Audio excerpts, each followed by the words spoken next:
30년 전 세계 지도자들은 성평등이 구현된 세상을 상상했습니다. 여성의 권리는 곧 인권이며 그들은 모든 여성과 여아들에게 더 나은 미래를 약속했습니다. 빈곤으로부터의 자유, 폭력으로부터의 자유, 완전하고 평등한 의사결정권, 동등한 기회와 동등한 임금. 그 비전을 현실로 만드는 것은 우리의 몫입니다. 우리는 이 일을 실현할 수 있는 첫 번째 세대입니다. 어떤 대가를 치르더라도 해내야 하며 지체할 시간은 없습니다. 뒤로 물러설 수 없습니다. 2025년은 우리의 해입니다. 권리, 평등, 모든 여성과 여아들을 위한 역량 강화를 이뤄내야 합니다.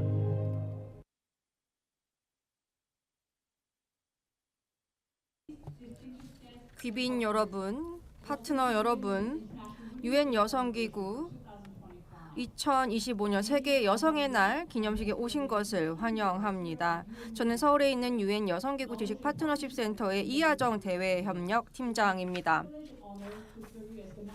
오늘 MC를 맡게 되어 다시 한번 영광입니다. 작년에도 제가 맡았었는데요.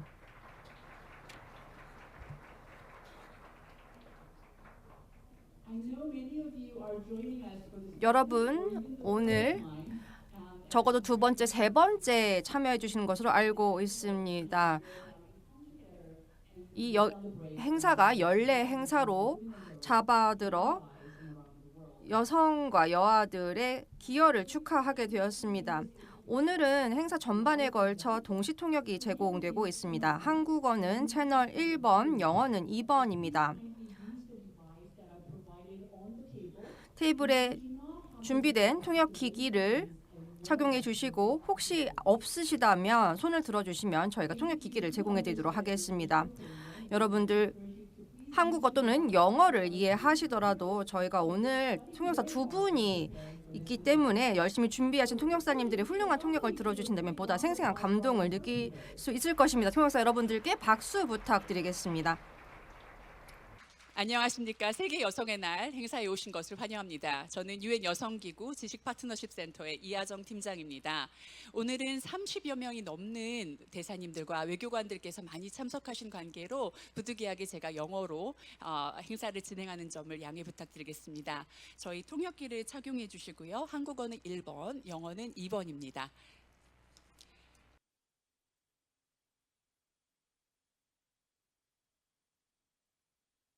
오늘 이 행사를 이 말을 안 하고 시작할 수는 없겠죠. 자, 대사 여러분 혹시 전에 와주셨다면 아실 텐데요. 세계 여성의 날을 축하해 보도록 하겠습니다. 우리 삶 속의 소중한 여성들과 소녀들을 기억하며 이들의 삶의 공헌을 기리는 마음으로 인사를 나누어 보도록 하겠습니다. 물론 여러분들의 삶과 헌신의 경의를 표하도록 하겠습니다. 여러분 주변을 둘러보고 함께 외쳐보시도록 하죠. 세계 여성의 날을 축하드립니다. 감사합니다. 수고 많으셨습니다.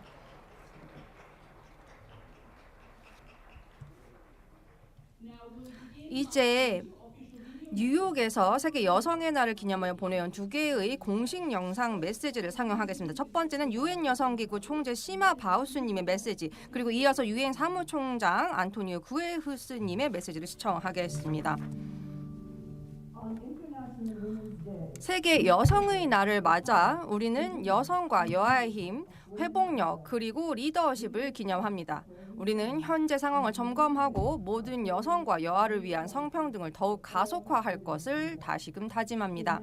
1995년 세계는 베이징 선언 및 행동 강령을 통해 모든 여성과 여아에게 평등한 세상을 약속했습니다. 이는 성평등을 위한 획기적인 정책 틀이었습니다. 30년이 지난 지금 우리의 세상은 그 어느 때보다도 더 평등해졌습니다. 더 많은 여성이 의사결정권을 갖고 있으며 노동시장과 경제를 변화시키고 있습니다. 또한 여성에 대한 가족폭력을 방지하는 법률이 한층 더 강화되었습니다. 하지만 전 세계적으로 여성과 여아의 권리는 그 어느 때보다도 심각한 위협을 받고 있습니다. 차별이 더욱 심화되고 법적 보호 장치가 약화되며 여성을 지원하는 기관과 프로그램에 대한 재정 지원도 줄어들고 있습니다. 오늘 태어난 여아는 극심한 빈곤이 종식되는 날을 살아서 보지 못할 수도 있습니다. 이유는 빈곤 종식까지 137년이 더 걸릴 것으로 예상되기 때문입니다. 매일 140명 이상의 여성과 여아가 가족 구성원에 의해 살해되고 있으며 지난 10년간 분쟁 지역에서 살아가는 여성과 여아의 수는 무려 50%나 증가했습니다. 이는 결코 용납될 수 없습니다. 오늘 그리고 매일 우리는 여성의 권리를 위해 더욱 힘차게 전진해야 합니다. 우리는 좌절에 머물 수 없습니다. 지금까지 함께 이루어온 성과를 바탕으로 더욱 강한 결의로 나아가야 합니다. 여러분 모두의 동참을 기대합니다. 세계 여성의 날을 축하합니다.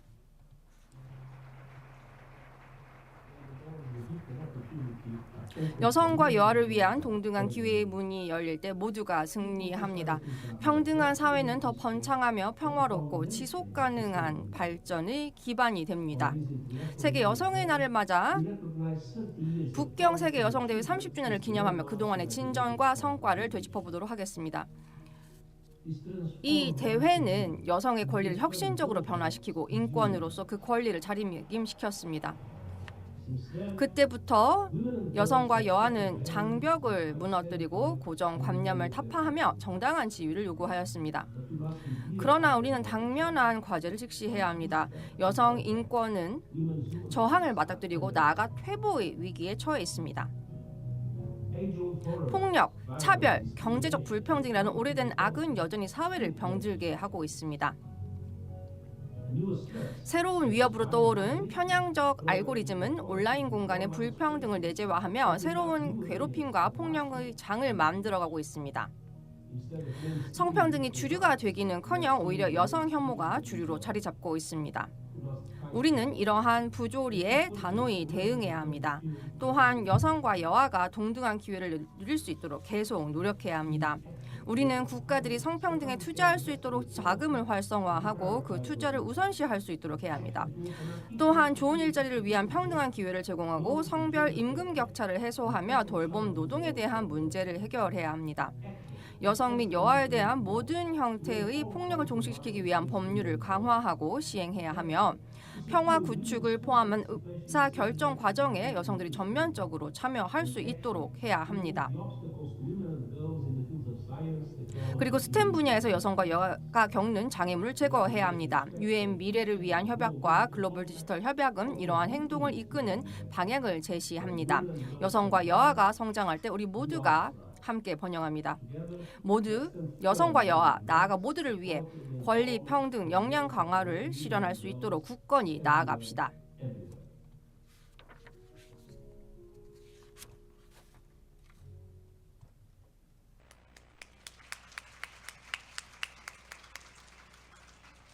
Now, just a little explanation about the host and the organizer of today's event. Our center, formerly the UN Women's Center of Excellence for Gender Equality, was established in 2022 in partnership with the Ministry of Gender Equality and Family in the Republic of Korea. The center was founded with a shared mandate to advance gender equality and the empowerment of women and girls across Asia and the Pacific. Located in Seoul, our center contributes to capacity development, strategic partnerships, and knowledge exchange on promising practices and lessons learned. In early 2025, the center was rebranded with a new name to emphasize its key functions in facilitating partnership development and knowledge exchange. So we would like to take this opportunity to thank the generous support from the Ministry of Gender Equality and Family that has made this event possible. Now, in that context, I'd like to invite His Excellency Kim Ki-nam, Assistant Minister of Gender Equality and Family, Republic of Korea, for his congratulatory speech.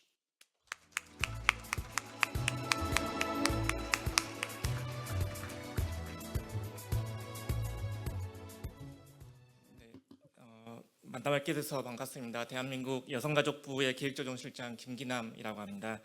2025년도 세계 여성의 날을 맞아서 개최되는 UN 여성기구의 기념행사에 오늘 함께하게 된 것을 기쁘게 생각합니다.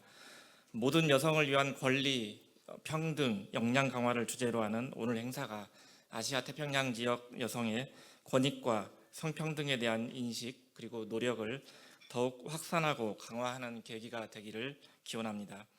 오늘 행사를 준비해 주신 유엔 여성기구 관계자 여러분의 노고에 깊이 감사드립니다. 또한 바쁘신 중에도 참석하여 자리를 빛내주신 반기문 전 유엔 사무총장님과 주제 발표를 맡아주시는 앨리슨 미리엄 더비디언 유엔 여성기구 아프가니스탄 특별대표를 비롯한 연사님들 그리고 각국 대사님 등 내외빈 여러분께 깊은 감사의 말씀을 드립니다. 1908년 미국 여성 노동자들이 외쳤던 빵과 장미의 의미를 다시 되새기며 여성가족부는 올 한 해도 함께 일하고 함께 돌보는 사회 그리고 모두가 안전한 일상을 누릴 수 있는 양성평등 사회의 실현을 위해서 모든 역량을 집중해 나가겠습니다.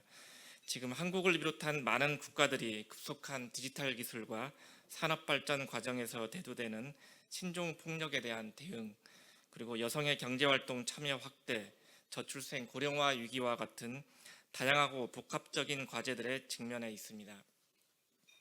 먼저 우리 정부는 여성폭력의 예방과 피해자의 일상 회복을 지원하고 관련 제도 및 시스템 정비를 위한 노력을 더욱 강화하고 있습니다. 특히 디지털 성범죄물의 탐지와 삭제 시스템을 고도화하고 중앙과 지역의 디지털 성범죄 피해자 지원센터를 중심으로 종합적인 피해자 지원 체계를 구축하는 등 디지털 성범죄 예방과 피해자 보호를 위해서 적극 대응하겠습니다. 또한 일하고 싶은 여성들이 안정적으로 일자리를 가질 수 있도록 전국 159개소의 여성 새로 일하기 센터를 통해서 상담, 직업훈련, 인턴 기회 제공 및 취업 알선 그리고 창업 컨설팅에 이르기까지 여성의 경제활동을 촉진하고 있습니다. 청년부터 중고령까지 생애 주기별로 여성의 경제활동 지원 정책을 담은 여성 경제활동 촉진과 경력 단절 예방을 위한 기본계획도 조만간 발표할 예정입니다. 또한 성평등 문제와 뗄 수 없는 관계인 우리 사회의 저출생 위기 극복을 위해서 돌봄 서비스를 확대하고 일가정 양립을 위한 지원을 한층 강화하는 한편 가족 친화 기업 인증 제도 등 기업의 가족 친화 문화 확산에도 더욱 노력하겠습니다. 대한민국 정부는 여성의 권익과 평등, 역량 강화를 위해서 유엔 여성기구를 비롯한 국제사회와도 연대와 협력을 더욱 강화해 가겠습니다. 특히 올해는 북경행동강령 채택 30주년이 되는 해입니다. 북경행동강령은 전 세계 여성의 권리 신장을 위한 중요한 이정표가 되어왔고 지난 30년간 성평등을 위해서 이룬 성과를 되돌아보고 앞으로 나아갈 방향을 모색하는 소중한 기회가 될 것입니다.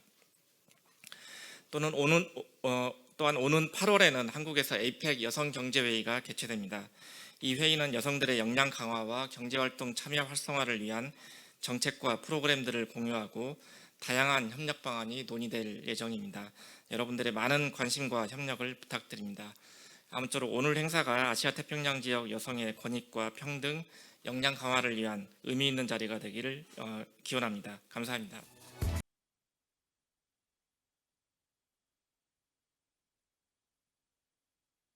네, 감사합니다. 김기남 기획조정실장님, 한국이 이런 앞으로의 노력에 굉장히 큰 기여를 할 수 있을 거라고 생각합니다. 그러면 이제 여러분들께 반기문 전 유엔 사무총장님을 소개해드리겠습니다. 이제 저희가 이분을 실제로 뵙게 되어서 꿈만 같으실 거라고 생각합니다. 반기문 8대 유엔 사무총장님께서는 이런 유엔 여성기구를 직접 창설하셨고 그 유산이 저희와 함께 남아 있습니다. 내외 기빈 여러분 큰 박수로 맞이해 주시기 바랍니다. 네, 감사합니다. 이렇게 친절히 소개해 주셔서 대단히 감사드립니다. 김기남 여성가족부 기획조정실장님, 앨리슨 미리암 다비디안 유엔 여성기구 아프가니스탄 사무소 특별대표님,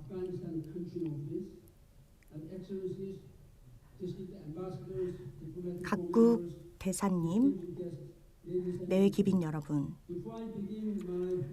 제가 연설을 시작하기 전에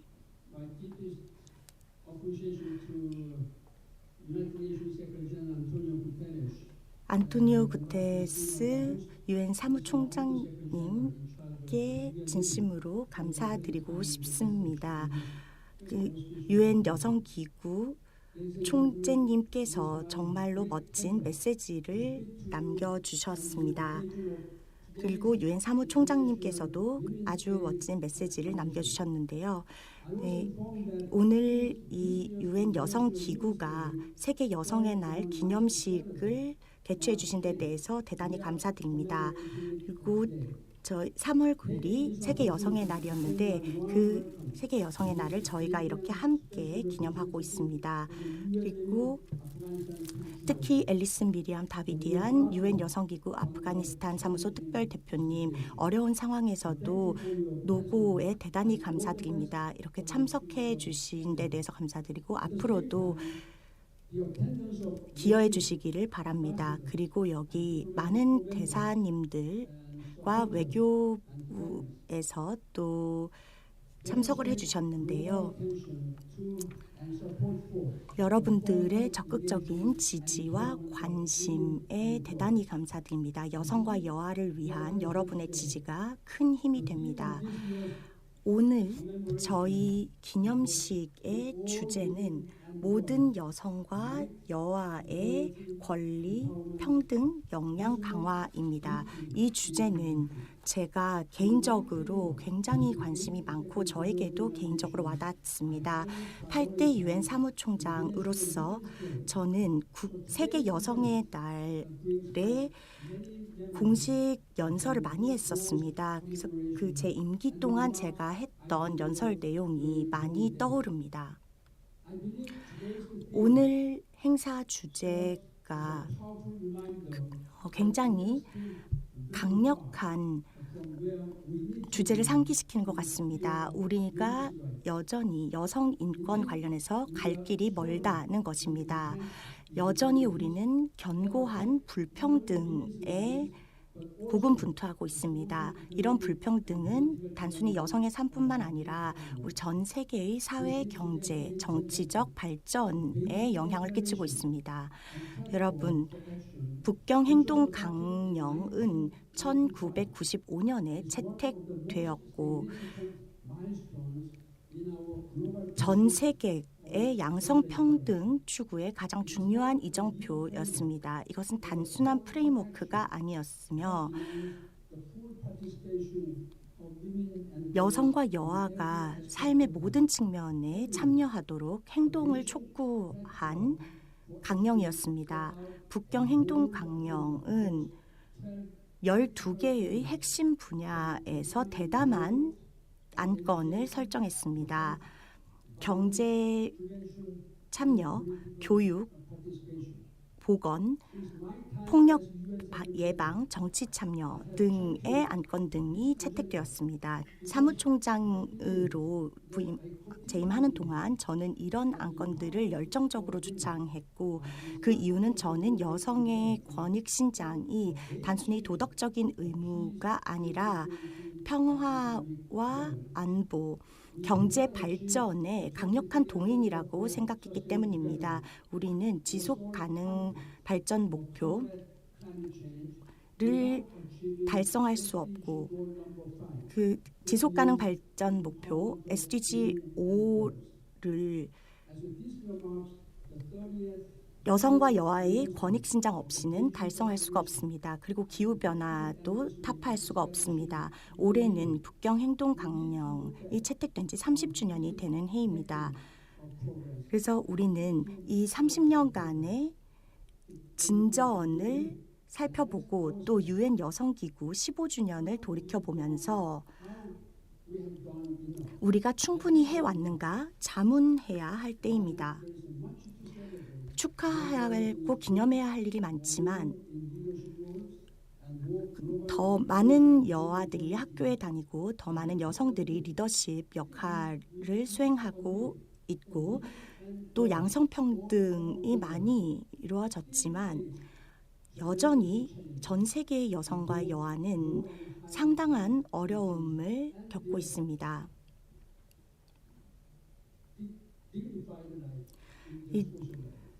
사회적인 삶에서 존엄성을 갖추고 살기란 여전히 쉽지 않습니다. 유엔 여성기구의 2023년 보고서에 따르면 여성 3명 중 1명은 전 세계적으로 여전히 살면서 신체적 또는 성적 폭력을 경험한다고 합니다. 그리고 성별 임금 격차는 여전히 20%입니다. 즉 여성은 동일 노동을 하더라도 남성보다 20% 임금을 적게 받습니다. 그리고 기업에서 근무하는 여성들의 경우 이사진의 비율이 25%에 불과합니다. 그리고 또 전 세계의 의원직을 수행하는 여성의 비율은 25%에 불과합니다. 2012년에 제가 사무총장으로서 국회에서 연설을 한 적이 있었는데요. 그때 박근혜 대통령이 되셨던 분이 그때 당시에는 국회의원이었습니다. 그때 제가 연설을 하면서 적어도 이 자리에 20%는 여성이어야 20% 이상은 여성이어야 하는데 20%도 채 되지 않는다라고 했습니다. 그런데 그 여성 비율이 20%를 채우기까지 10년이라는 시간이 더 걸렸습니다. 네.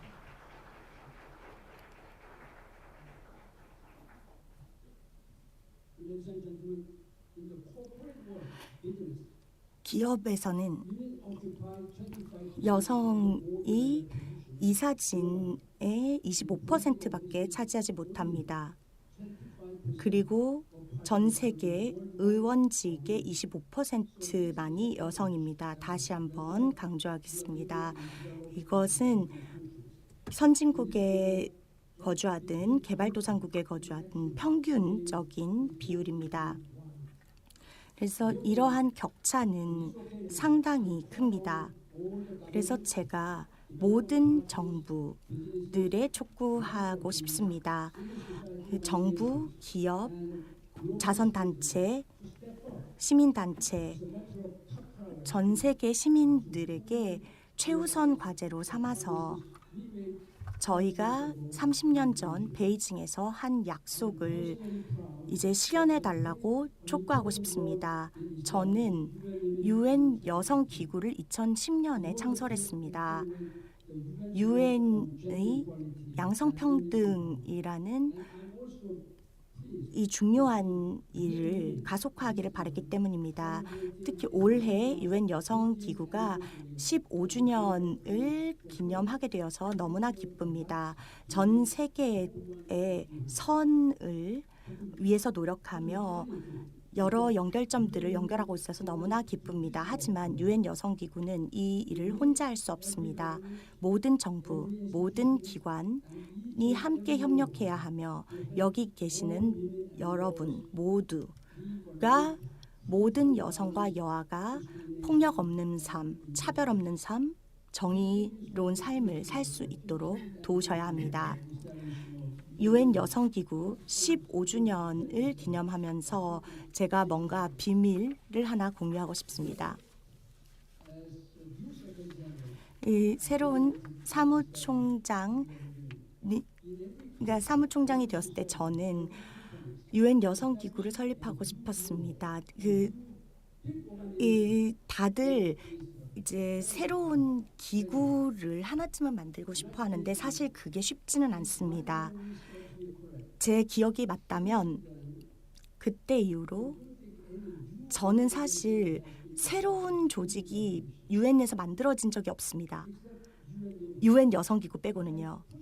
제가 이 유엔 여성기구를 만들겠다고 했을 때 외교단에서도 상당히 많은 우려도 있었고 한 대사님은 뉴욕타임스와 인터뷰를 하셨는데요. 제가 오전에 그 기사를 읽고 굉장히 놀랐습니다. 사무총장은 왕이 아니다. 이런 인터뷰를 하셨더라고요. 우리는 그의 신하가 아니다. 이런 인터뷰를 하셨습니다. 아예 실명으로 인터뷰를 하셨는데 그 대사님의 이름은 여기서 밝히지 않겠습니다. 나라도 밝히지 않겠고요. 그리고 그 나라의 총리분을 만났습니다. 그래서 총리님, 저는 왕이라고 한 적이 없습니다.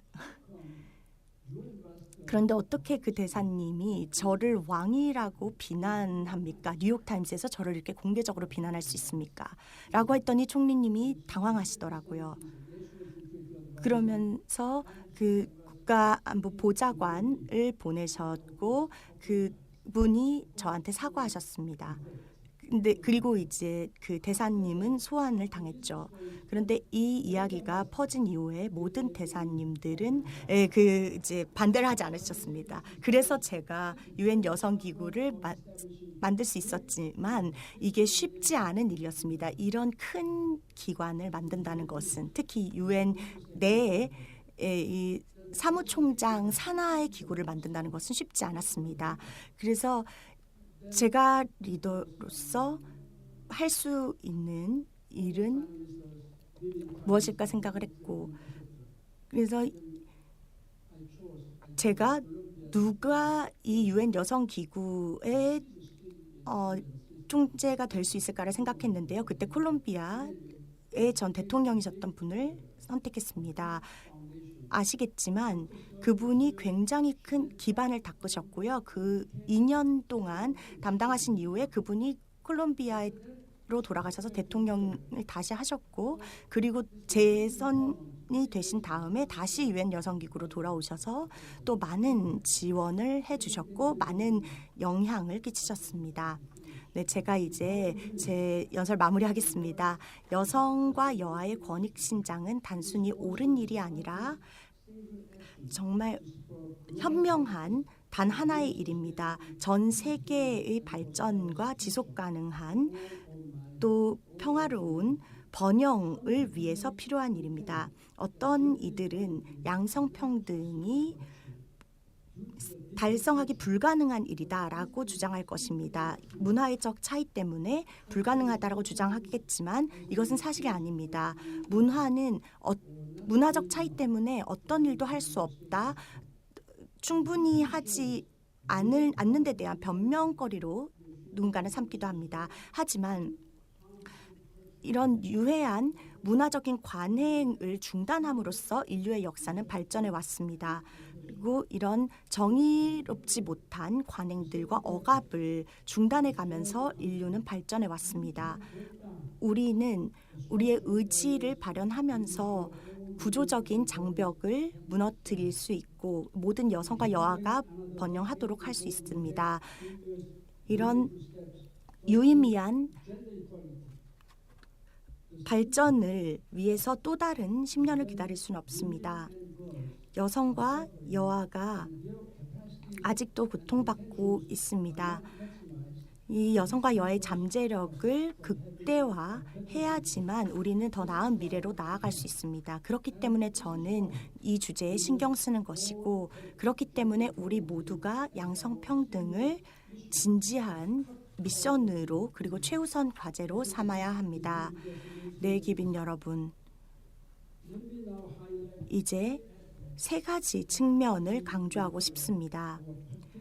특히 저희가 집중해야 할 부분에 대해서 말씀드리겠습니다. 첫 번째는 장애가 있는 여성과 여아의 권익 신장이 양성평등을 위한 투쟁에서 핵심적인 부분입니다. 저는 항상 포용적인 사회의 중요성을 강조해 왔습니다. 왜냐하면 진정한 진전은 우리가 이 가장 큰 장벽을 맞이하는 이들을 포함하지 않는다면 달성할 수 없기 때문입니다. 그리고 또 두 번째는 남성과 남아도 포함해야 합니다. 만약에 남성과 남아를 이 대화에서 배제한다면, 여성의 권익에 대한 대화에서 배제한다면 우리는 원하는 목표를 달성할 수 없을 것입니다. 그래서 남성과 남아를 포함하고 포용하기 위한 전략을 수립해야 할 것입니다. 그리고 세 번째는 민간 부문이 양성평등을 가속화하는 데 주요 주체로 참여해야 할 것입니다. 그래야지만 우리는 더 평화와 번영을 도모할 수 있을 것입니다. 가족 친화 정책을 채택하고 동일 노동에 대한 동일 임금을 제공하고 또 여성 인재들을 유치, 보유, 승진하기 위한 적극적인 대책을 수립해야 할 것입니다. 저는 민간 부문의 대표들이 양성평등을 사무실에서 더 강화하기 위해서 노력해 주시기를 당부드립니다. 네, 기빈 여러분, 여성과 여아의 힘은 모두를 위한 더 나은 미래를 보장하는 길입니다. 이제 차세대를 실망시키지 않아야 합니다. 앞으로 향후 10년은 오늘날과는 다를 것입니다. 오늘날의 성과를 단순히 축하하지만 말고 우리의 약속을 이제 행동으로 옮길 때입니다. 모든 여성과 여아의 권리, 평등, 권익 신장을 위해서 노력해 주시기 바랍니다. 여러분의 리더십과 의지에 감사드립니다. 네, 다들 일어서서 만기문 전 유엔 사무총장님의 유산에 큰 박수 부탁드립니다.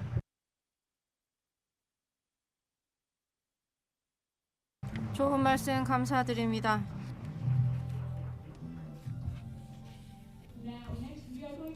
자, 이번에는 단체 촬영을 할 텐데요. 저희가 250명의 참석자가 함께 하고 계시기 때문에 쉽지 않을 것 같습니다. 부디 좀 인내심을 가지고 기다려 주시고요. 설명해 드리도록 하겠습니다. 저희가 3회에 걸쳐 촬영하도록 하겠습니다. 첫 번째는 포토크래버가 무대 위에서 여러분들을 정면으로 바라볼 거여서 여러분들이 모두 모습을 한번 찍도록 하고 그 다음에 대사 여러분, 연사 여러분, 파트너 여러분들께 무대 위로 올라오시도록 2회에 걸쳐 요청을 드릴 겁니다.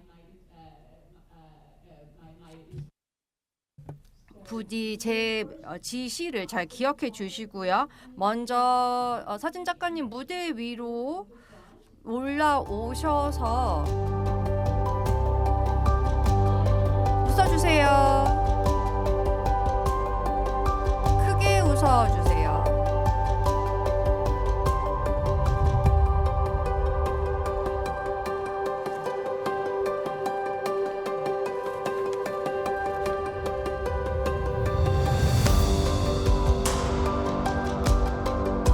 감사합니다. 이번에는 대사 여러분, 연사분들 1, 2, 3, 4, 5번 테이블에 계신 여러분들 무대 위로 올라와 주시기 바랍니다. 1, 2, 3, 4, 5번 테이블에 계신 여러분들께서는 모두 무대 위로 올라와 주시기 바랍니다. 네, 웃어주세요. 좋습니다. 하나, 둘, 셋, 웃어주세요.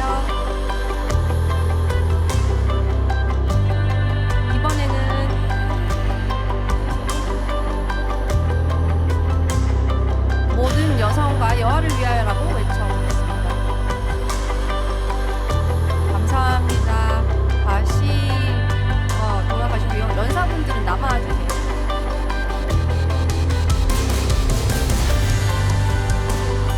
네, 감사합니다. 힘께 들어주시고요. 좋습니다. 하나, 둘, 셋.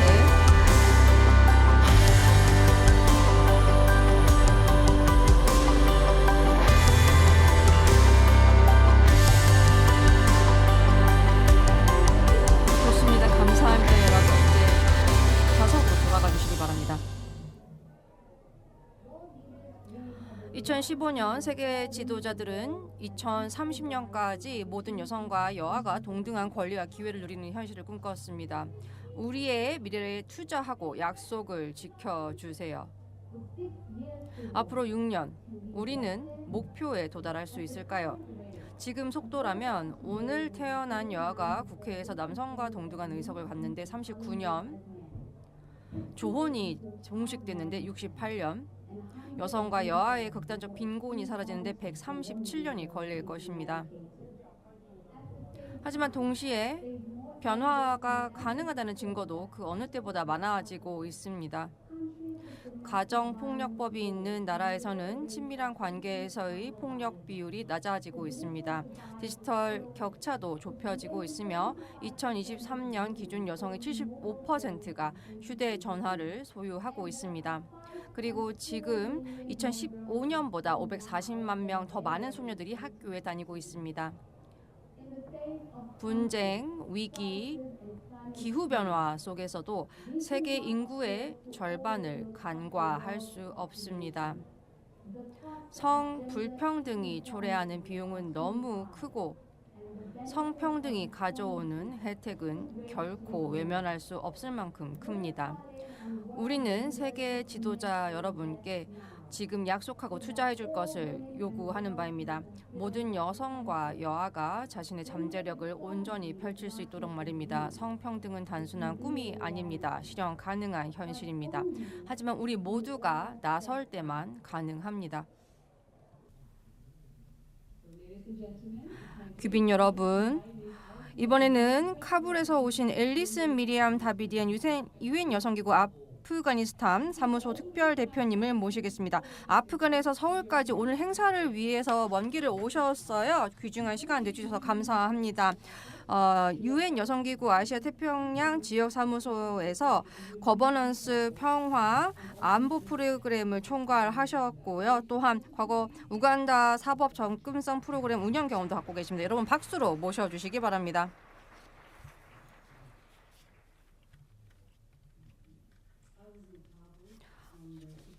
저는 2015년 8월 15일 카불에 있었습니다.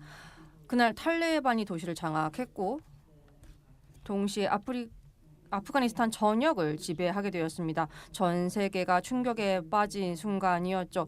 여성 인권에 대해 가장 잔혹한 기록을 가진 집단이 승리를 선언한 순간이었습니다.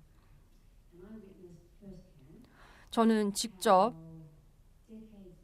수십 년간 쌓아온 진전이 단 하룻밤 만에 사라지는 것을 목격하였습니다.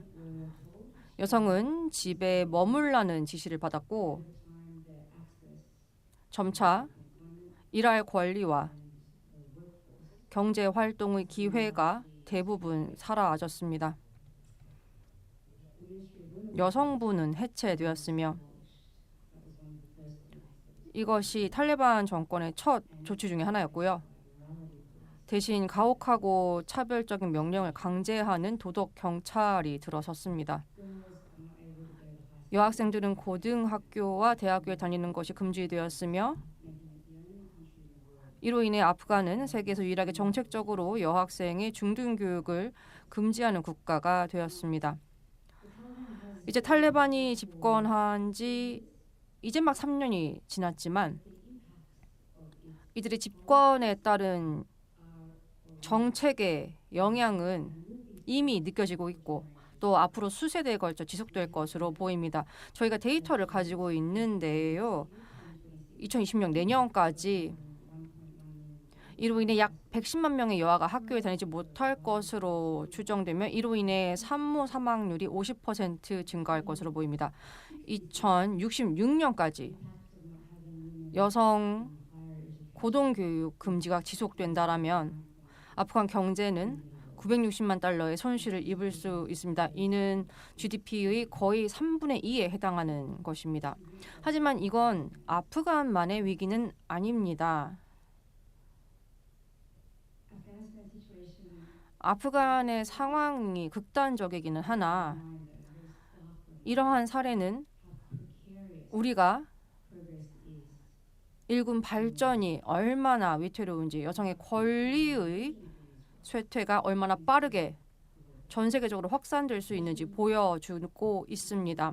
억압은 언제나 총과 전쟁으로 시작되는 것은 아닙니다. 때로는 법과 정책에서 시작됩니다. 권리가 협상의 대상이 되고 자유가 선택 가능한 것으로 여겨질 때 시작됩니다. 우리는 아주 중대한 기로에 서 있습니다. 전 세계 여성 권리 그리고 성평등의 싸움에서 중대한 기로에 서 있습니다. 성평등의 근본적인 토대가 위협받고 있는 것으로 느껴지며 또한 이런 단순한 후퇴가 아니라 존재 자체의 위기입니다. 다자주의가 흔들리고 있고 지정학적 긴장이 더 깊어지고 있습니다. 한때 당연시 여겼던 협력이 더욱더 불안정해지고 있습니다. 매일 아침 뉴스를 보면 헤드라인에서는 혼란 그리고 예측 불가능한 위기로 가득합니다. 세계 권력의 지각 변동이 일어나고 있으며 여성의 권리, 선택 그리고 몸에 대한 결정권이 그 한가운데에 놓여 있습니다. 이러한 불안정한 시기에 가장 먼저 희생되는 것이 여성의 권리인 경우가 많습니다. 세계 권력이 재편되면서 권위주의 정권들은 성평등을 무너뜨리려고 하고 있습니다. 이런 정책들이 자신의 지배를 위협한다라고 보기 때문이죠. 그렇기 때문에 여성을 폭력으로부터 보호하기 위한 법이 약화되고 있으며 생식권이 후퇴하고 또한 구조적 차별을 해소하려는 적어도 조치마저 해체되고 있습니다. 이는 개별적인 후퇴가 아닙니다. 여성 권리의 약화와 동시에 기본적 자유가 무너지는 더 큰 흐름과 맞물려 있습니다. 세계는 그 어느 때보다 불안정한 지금 성평등도 뒤로 밀려나고 있습니다. 우선순위에서 밀리고 또 재정 지원도 삭감되고 있습니다. 왜일까요? 성평등이 권력 구조의 근본적인 의문을 제기하기 때문입니다. 그리고 권력은 도전을 반기지 않습니다. 저는 지난 거의 20년 넘게 여성 권리를 위해 일해 왔습니다. 그동안 또 한 가지 사실을 분명히 깨닫게 되었는데요. 성평등은 도덕적 당위가 아니라 그냥 하면 좋은 게 아니라는 겁니다. 훌륭한 일이 아니라는 거예요. 이게 필수 요건이라는 것을 깨닫게 되었습니다. 안정적이고 안전하고 정의롭고 번영하는 사회를 만드는 검증된 원동력입니다. 여성이 경제 일원이 됐을 때 경제가 번영합니다. 여성이 전체 리더십을 가졌을 때 국가의 경제 성장과 안정성이 향상된다는 증거를 많이 보아왔습니다. 여성이 평화 과정에 참여할 때 이러한 합의는 더 오래 지속됩니다. 또 여성이 임원이 되고 이사의 일원이 되고 그러면 이런 기업들은 더 뛰어난 실적을 거두게 됩니다. 이러한 증거가 보여주는 사실은 사실 저희가 자주 까먹는데요. 정말 단순하면서 혁명적인 사실이거든요. 다채로운 남성과 여성 모두 평등하며 우리 사회는 이런 평등이 촉진되고 투자되고 존중될 때 번영한다는 것입니다. 그러나 이러한 증거, 평등이 모두에게 이롭다는 명백한 증거가 있음에도 반발은 계속되고 있습니다. 뿐만 아니라 더욱 깊어지고 있죠. 그렇다면 이게 정말 중요한 문제일까요? 이게 정말 중요한 문제일까요? 성평등이 후퇴한다는 게 중요한 문제일까요? 네, 그렇습니다. 왜냐하면 여성이 배제될 때 모두가 패배자가 되기 때문입니다. 우리는 우리의 잠재력의 반을 잃고 더 번영하고 정의로운 세상을 만들 수 있는 세대의 잠재력의 반을 잃게 됩니다. 우리가 만일 진정으로 진보를 믿는다면 우리는 행동해야 합니다. 지금 행동해야 합니다. 자, 여기에는 세 가지 단어를 말씀드리고 싶은데요. 투자하고 보호하고 역량 강화를 해야 합니다. 자, 여성 단체에 재정 지원을 해야 합니다. 여성기관은 변화의 핵심 동력입니다. 가장 취약한 여성과 여아에게 다가갈 수 있는 신뢰, 네트워크, 그리고 지역 사회와의 연결고리를 가지고 있습니다. 그럼에도 전 세계 기금 중 극히 일부만 받고 있는 게 현실입니다. 우리는 현장에서 인도주의적 지원을 펼치는 이들, 더 나은 미래를 만들어 나가는 시민사회 지도자들에게 투자하고 재정 지원을 해야 합니다. 두 번째로 여성 권리를 보호해야 합니다. 여성을 보호하는 법, 정책, 이런 것들이 단순히 문서로만 존재해서는 안 되며 시행되어야 합니다. 그리고 여성의 권리가 후퇴할 때마다 강력히 맞서야 합니다. 또한 여성 역량을 강화하는 교육, 고용, 비즈니스 기회에 대한 투자를 더 2배로 늘려야 합니다. 이러한 투자는 단순한 기회를 제공하는 것이 아니라 독립성과 회복력을 갖추고 성불평등을 만들어내는 구조적 문제를 해결할 수 있는 도구를 제공하는 것이기 때문입니다. 여성 권리를 위한 싸움은 한 번의 승리로 끝나지 않고 매일 싸워나가야 하는 전투라고 생각하셔야 합니다. 마지막으로 여성 리더십을 강화해야 합니다. 그리고 의도를 가지고 배제의 악순환을 끊어내도록 해야 합니다. 여성의 우선순위가 관점이 모든 영역에 반영되도록 보장해야 합니다. 단순히 자리에 있는 것이 아니라 논의를 주도하고 의사결정의 중심에 설 수 있도록 해줘야 됩니다. 이런 것이 단순히 이런 것이 정의롭고 공평할 뿐만 아니라 변혁적인 미래를 만드는 길입니다. 우리가 행동하지 않고 여성에게 투자하고 보호 영역을 강화하지 않으면 여성의 권리를 잃는 것뿐만이 아니라 사회의 발전 자체를 잃게 됩니다. 저는 직접 봤거든요. 끔찍한 현실이 가져오는 여파, 즉 남성이 기준이 되고 여성이 예외로 취급되는 세상의 냉혹한 현실을 직접 봤습니다. 여러분은 아프간이 특수한 케이스다라고 생각하실 수도 있습니다. 굉장히 현실과 동떨어져 보이죠. 하지만 아프간은 극단적인 모습일 뿐입니다. 우리 모든 사회, 세계 곳곳에 깊이 뿌리내린 성불평등의 극단적인 모습인 것입니다. 그리고 극단적이기 때문에 이런 상황이 우리 공동체, 우리 나라에는 절대 안 일어날 거라고 생각하실 수 있습니다. 하지만 어느 날 아침 눈을 떴을 때 권력이 바뀌고 새로운 정권이 들어서고 우리가 당연하게 여겼던 것들이 사라진 현실을 마주할 수도 있습니다. 이는 여성만의 문제가 아니며 경제 성장, 사회 안정, 인류 발전에 관한 문제입니다. 성평등은 부차적 의제가 아닙니다. 더 강력하고 안전적이며 번영하고 정의로운 세상의 기반입니다. 아프간은 단순한 경고가 아니고 행동을 요구하는 외침인 것입니다. 권력의 지각 변동이 일어나고 있습니다. 문제는 우리가 여성들이 그 아래에 깔리게 버려둘 것인가? 아니면 함께 일어나 세상을 더 나은 방향으로 나가게 할 것인가 합니다. 선택은 우리의 몫입니다. 그리고 그 어느 때보다 시급합니다. 감사합니다.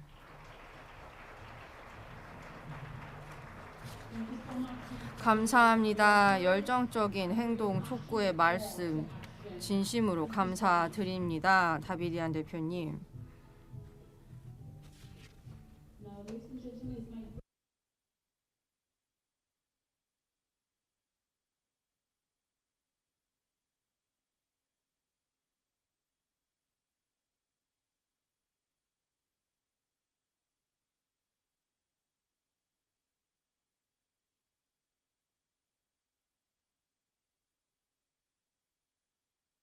왜 계속 꺼지?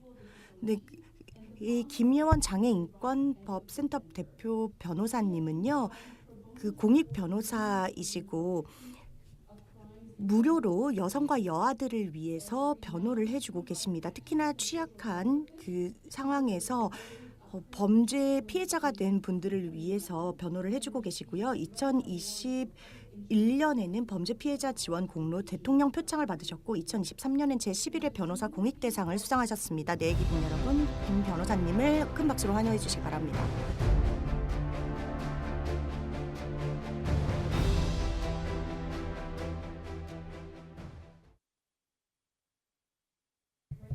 네, 오늘 이 자리에 오게 되어서 굉장히 기쁩니다. 네, 저는 한국어로 발표하겠습니다. 정말 많은 어려움을 뚫고 이 자리에 와주신 여러분들 너무 만나서 반갑습니다. 그리고 또 저의 부족한 생각을 또 많은 귀한 분들 앞에서 나눌 기회를 주셔서 정말 감사하고 또 영광입니다. 오늘 저는 저의 이야기를 통해서 이 여성 인권에 대해서 아직 해결되지 않은 그런 문제들에 대해서 같이 이야기해 보려고 합니다. 저는 장애인권법센터라고 하는 곳에서 변호사로 일하고 있어요. 좀 작은 법률 사무소인데요. 하는 일이 조금 특이해서 NGO로 생각하시는 분들이 좀 많이 있습니다. 왜 특이하냐면요. 저는 장애가 있거나 아주 나이가 아주 어리거나 아주 많거나 뭐 아주 극단적으로 가난하신 이런 사람들이, 그러니까 사회적으로 되게 덜 대표된 그런 사람들만 공짜로 변호하기 때문입니다. 도저히 그 사람을 옹호할 어떤 누구도 없는 되게 취약한 상황에 계신 분들, 그분들이 범죄 피해를 당했을 때 그 피해자를 지원하는 일을 주로 하고 있어요. 그래서 저는 사건 지원만 할 수가 없어요. 그런 일이 반복되지 않으려면 결국 되게 불공평한 법이나 또 정책들이 바뀌어야 되잖아요. 그래서 저는 공짜로 사건 지원을 하면서도 또 제도 개선을 주 업무로 하고 있는 공익 변호사로 살고 있습니다. 그래서 사람들이 이제 궁금해해요. 변호사가 후원도 받지 않고 국가 지원도 받지 않고 무료 사건만 한다. 그러니까 궁금해하거든요. 왜 이 일을 하는지. 그래서 그분들 중에 또 적지 않은 분들이 제가 장애인 당사자라서 그래서 이 일을 하고 있구나라고 생각하더라고요. 그런데 아니에요. 저는 관찰하고 또 목소리를 내는 것이 세상을 바꾸는데 중요한 도움이 된다고 믿기 때문에 이 일을 하고 있습니다. 또 제가 이 일을 하는 이유는 이 각기 다른 상황 속에서 이 모든 여성과 여아를 위해서 우리가 할 일과 연결되어 있습니다. 그래서 오늘은 이 모든 여성을 위한 3가지 관찰 포인트에 대해서 여러분과 이야기를 하려고 합니다. 먼저 첫 번째인데요. 옛날에나 있었던 일이다 라고 생각되는 것들에 대해서 정말 그런지 관찰하는 것입니다. 저는 한눈으로만 세상을 보는 시각장애인인데요. 태어날 때 의료사고로 한쪽 눈이 없어지면서 평생 한쪽 눈으로만 살아왔어요. 근데 이게 단순히 의료사고라고 하기는 조금 어려워요. 자세히 들여다보면 그 당시에 이 여성 그리고 여아가 어떤 자리에 놓여 있었는지 알 수 있거든요. 저는 첫째 아이로 태어났어요. 엄마가 양수가 터진 것을 한참 지나서 알게 되셔가지고 되게 난산을 하시게 된 거예요. 아빠는 당시에 병원에 계시지 않았고 엄마의 유일한 보호자가 엄마의 시어머니, 그러니까 저의 할머니였죠. 분만실에서 정신을 거의 잃어가고 있는 엄마를 보면서 의사가 도저히 자연분만이 안 될 것 같다. 그러니까 수술을 해야 된다. 이렇게 얘기를 했는데 할머니가 반대하셨어요. 제가 여자아이였고 만약에 수술로 태어나면 그 당시에는 이제 2명 정도밖에 아이를 낳을 수 없다고 했거든요. 그런데 그 둘 다 딸이면 어떡하냐는 거예요. 그래서 아이는 살리지 않아도 된다라고 하면서 이 수술을 거부했습니다. 그래서 엄마가 결국 정신 잃으시고 의사가 수술이 아닌 방법으로 저를 꺼내려고 했어요. 근데 처음에는 의료용 집게로 꺼내려고 하다가 잘 되지 않자 갈고리로 집어넣어서 엄마 몸에서 저를 끄집어내고 그 과정에서 제 한쪽 눈이 없어진 거죠. 살아서 태어난 것이 막 기적이다 이러면서 정작 저한테 무슨 일이 생겼는지 말해주는 사람이 없었습니다. 그렇게 하고 13년이 지나서 그 수술방에 있던 간호사분이 저희 엄마의 직장 동료로 오시게 되면서 그날의 비밀이 밝혀진 거예요. 근데 13년이나 지났잖아요. 그럼 법적으로 할 수 있는 게 하나도 없었어요. 그래서 저는 되게 억울했어요. 또 그러다가 세상에 또 이런 억울한 일을 당하는 사람들이 되게 많을 거다. 그럼 내가 직업적으로 이 일을 좀 돕는 일을 하고 싶다. 뭐 이래서 변호사가 됐으니까 사실 어떻게 보면 제 인생을 바꾼 계기가 된 사건이긴 한데요. 지금도 이해가 가지 않는 것. 할머니가 왜 그랬을까?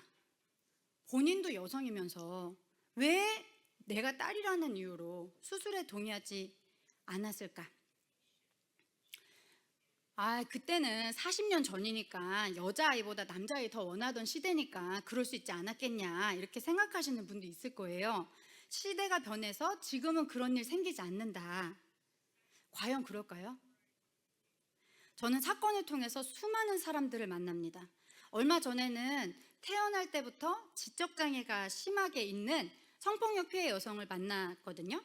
근데 집에 찾아가서 그 여성과 무슨 일이 있었는지 사건 이야기를 하고 또 그 여성의 어머니와 별도로 이야기를 나눴어요. 근데 그 어머니가 저한테 그러시는 거예요. 수술 날짜를 잡는데요. 그래서 누가 무슨 수술하냐고 제가 물어봤더니 자신의 딸인 이 피해 여성이 앞으로 임신 못하도록 난관을 자르는 영구 불임 수술을 예약했다는 거예요. 그러면서 저한테 하시는 말씀이 한 개 고민이 되는 거는 어차피 딸이 다달이 월경 처리가 제대로 안 되니까 아예 자궁을 드러내는 수술로 해야 되나? 그 얘기를 하시는 겁니다. 저는 속으로 엄청 놀랐는데 일단 아무렇지 않은 척하고 물어봤어요. 어머니 혹시 따님이 지금 무슨 수술을 하려는 건지 알아요? 동의했어요? 이렇게 물어봤더니 어차피 말해도 모른다고. 원치 않는 임신을 해서 고통받을 자식을 위해서 부모가 해주는 건데 뭐 어떠냐 그렇게 얘기를 하시더라고요.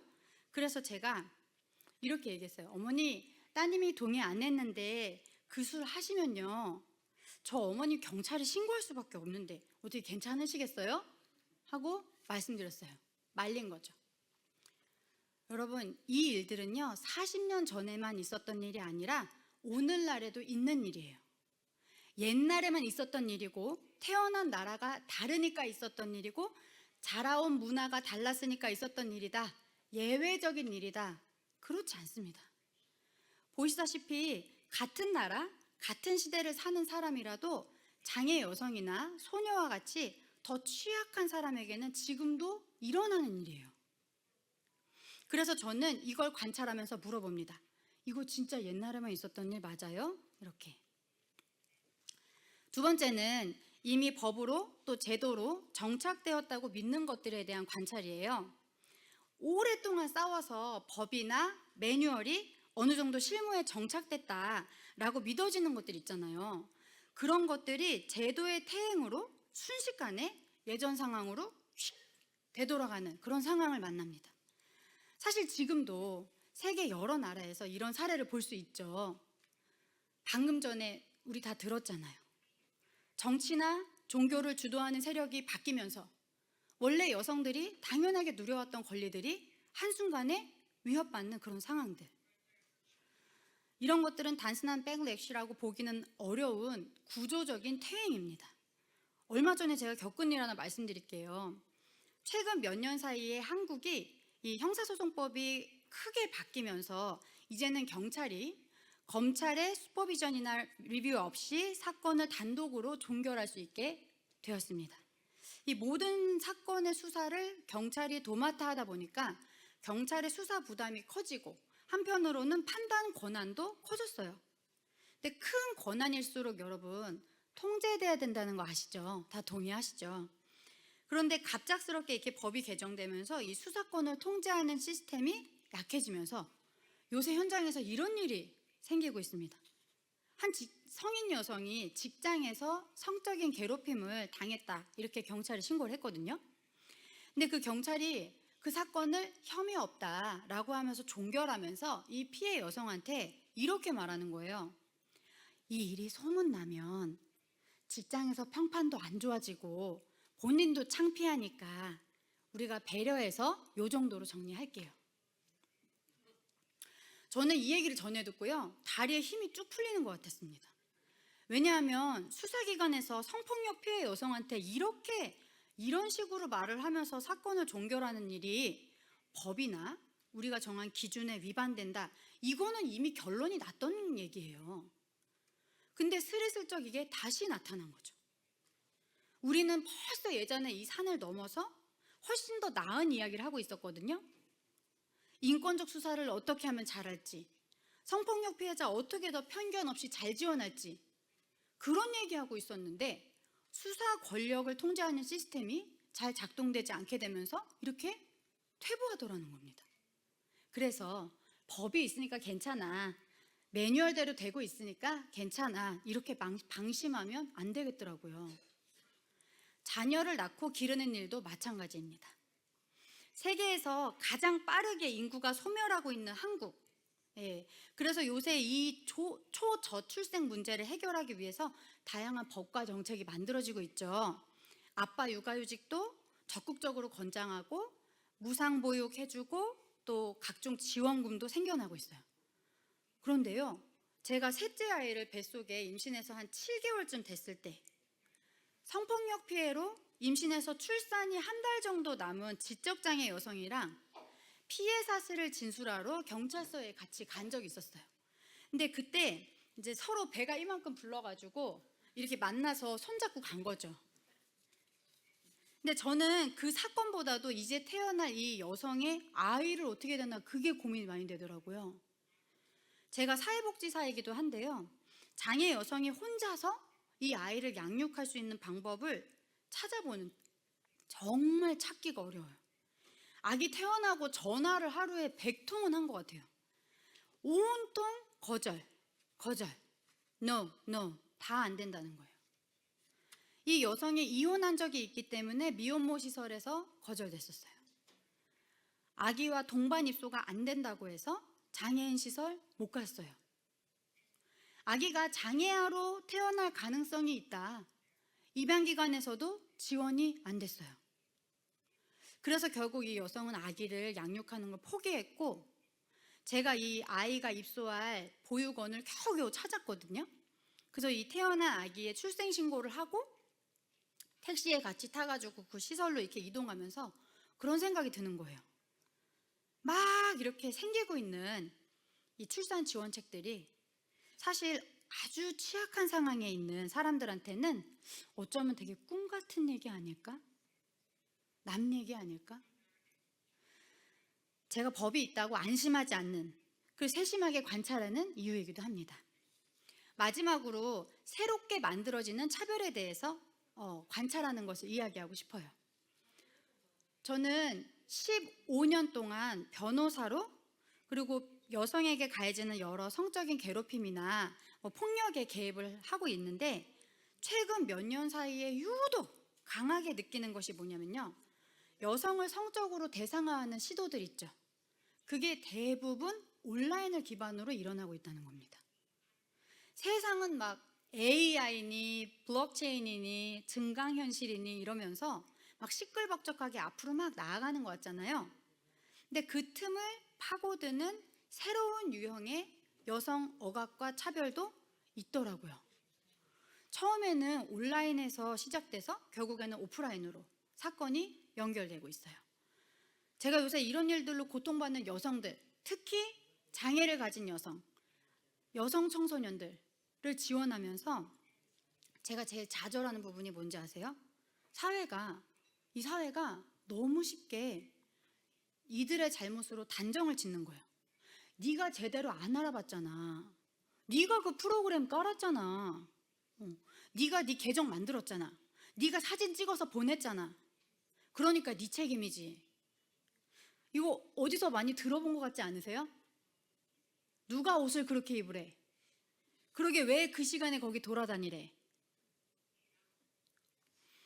왜 이들이 온라인에서 취약할 수밖에 없는, 이런 새로운 억압에 취약할 수밖에 없는지, 그런 약한 고리는 보려고 하지 않아요. 신기술을 이용해서 반복되는 피해를 만드는 이 견고한 구조가 있는데 그거를 보려고 하지 않고 그냥 피해자만 계속 다그치는 거예요. 그럼 또 저는 똑같이 얘기를 합니다. 이게 분명히 장애가 있는 어린 여성인 점을 이용해서 온라인으로 접근해서 환심을 사고 정신적으로 고립시켜서 벌어진 일인데, 아버지가 자기가 자식을 잘못 키웠다 이러면서 막 한탄하는, 그럼 제가 아버지한테 그러는 거예요. 이거는 따님 잘못이 아니에요. 저는 이 똑같은 얘기 이제 그만 말하고 싶어요. 하지만 이 현실이 온라인이라는 이 새 도구를 이용한 구조적인 차별이 있다라는 것을 인정하기 전까지는 저는 이 말을 계속 할 수밖에 없을 것 같아요. 그래서 가끔 슬픕니다. 어떤 분들은 그렇게 믿어요. 성평등은 사회인식 수준이 올라가면 점차 나아질 거다. 근데 하지만 저는 그런 말을 믿지 않아요. 왜? 어제 인식 좋으신 분들이 100명 이제 돌아가셨어요. 그리고 오늘 인식이 전혀 없으신 분들이 또 100명 태어나셨거든요. 인식은 저절로 절대로 바뀌지 않아요. 차별과 억압도 절대로 저절로 극복되거나 철폐되지 않아요. 그래서 저는 틈날 때마다 저의 새 아이들에게 제가 관찰하는 것에 대해서 이야기를 나눕니다. 이거 좀 이상한 것 같아. 이렇게요. 그 과정이 없이 지금 현실을 아이들에게 설명할 자신이 없어요. 전 세계적으로 왜 여성 노동자가 남성 노동자에 비해서 80%밖에 임금을 못 받는지, 정치인이나 기업가나 고위공직자 되는 여성이 남성의 30%도 안 되는지, 이런 작은 관찰들이 쌓여야 이게 남의 얘기가 아닌 내 이야기가 되거든요. 우리가 이미 극복했다라고 믿는 불평등이나 철폐되었다라고 믿는 차별은 사실 우리 삶에 계속 남아 있습니다. 불청객처럼 다시 되돌아오기도 하고요. 새로운 형태로 진화해서 나타나기도 해요. 그래서 제가 택한 평등을 가져올 열쇠, 뭔지 아세요? 바로 묻는 것입니다. 이게 최선이에요? 왜 그래야 돼요? 라고 물음을 직업적으로 계속 던지고 싶어서 이 일을 하고 있습니다. 여러분도 여러분이 계신 곳에서 그 물음을 아마 이어가고 계실 거라고 믿어요. 한국의 속담 하나 소개해 드리면서 마치려고 합니다. 한국의 속담 중에는 계란으로 바위치기라는 속담이 있습니다. 되게 불가능하고 또 무모해 보이고 도저히 승산이 없는 것처럼 보이는 그런 일이거든요. 계란을 바위에 아무리 던져봤자 바위는 꿈쩍도 하지 않잖아요. 계란만 깨지니까요. 근데 그거 아세요, 여러분? 요새 바위들은 계란으로 더럽혀지는 거 싫어하더라고요. 계란이 묻어있는 바위는 사람들이 막 쳐다보고 무슨 일인지 물어보고 관심을 가지잖아요. 막 SNS에 실시간으로 막 올라가잖아요. 그래서 바위 입장에서는 되게 귀찮고 되게 곤혹스러운 그런 일인 거예요. 그래서 깨지지 않는 바위라도 계란을 계속 던진다면 바위는 예전과는 다른 선택을 할지도 모릅니다, 여러분. 관찰하고 되물을 때 우리 손에 든 계란을 바위를 향해서 던질 용기를 얻습니다. 한 손을 이렇게 올려보실래요? 네. 계란을 던진 준비가 되셨나요? 감사합니다.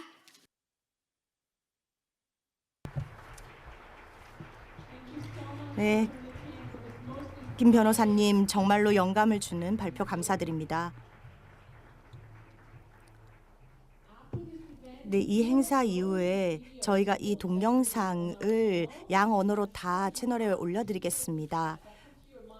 그래서 여러분들이 이 동영상을 공유해 주실 분들과 공유해 주시면 좋겠습니다. 여러분들만 보지 마시고 다른 분들과도 공유해 주시면 감사하겠습니다. 그럼 이제 다음 연사분 초대하기 전에 간단한 영상 하나 더 보겠습니다. UN 여성기구의 He for She 캠페인 영상 보겠습니다. 권력이 이 문제의 핵심입니다. 우리는 여전히 남성이 지배하는 세상, 남성 중심의 문화 속에서 살고 있습니다.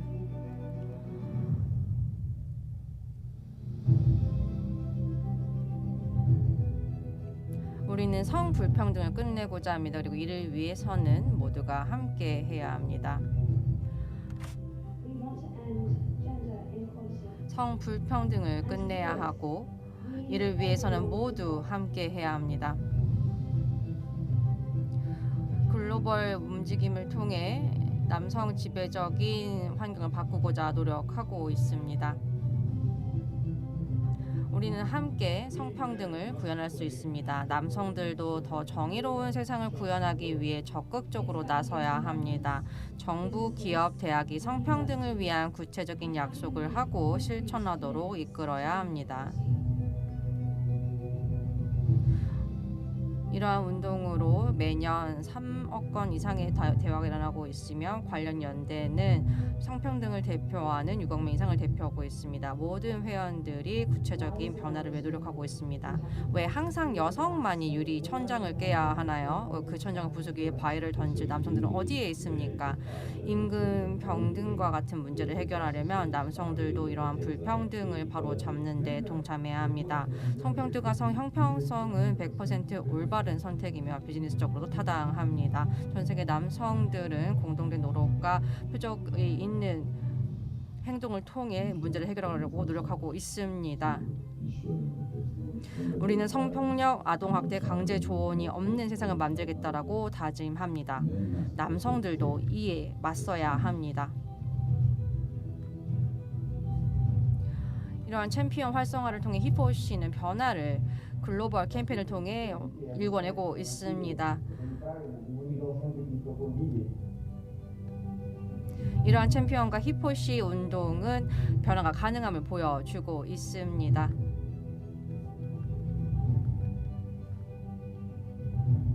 하지만 잊어서는 안 됩니다. 글로벌 성평등은 여전히 100년 뒤처져 있습니다. 개인과 조직의 행동을 통해 우리는 이번 10년 이내에 변화를 이끌어낼 수 있습니다. 지금 변화를 만들 기회가 우리에게 있습니다. 이것이 바로 히포시가 지향하는 바입니다. 성평등은 모두에게 이로운 것입니다. 함께 하시겠습니까?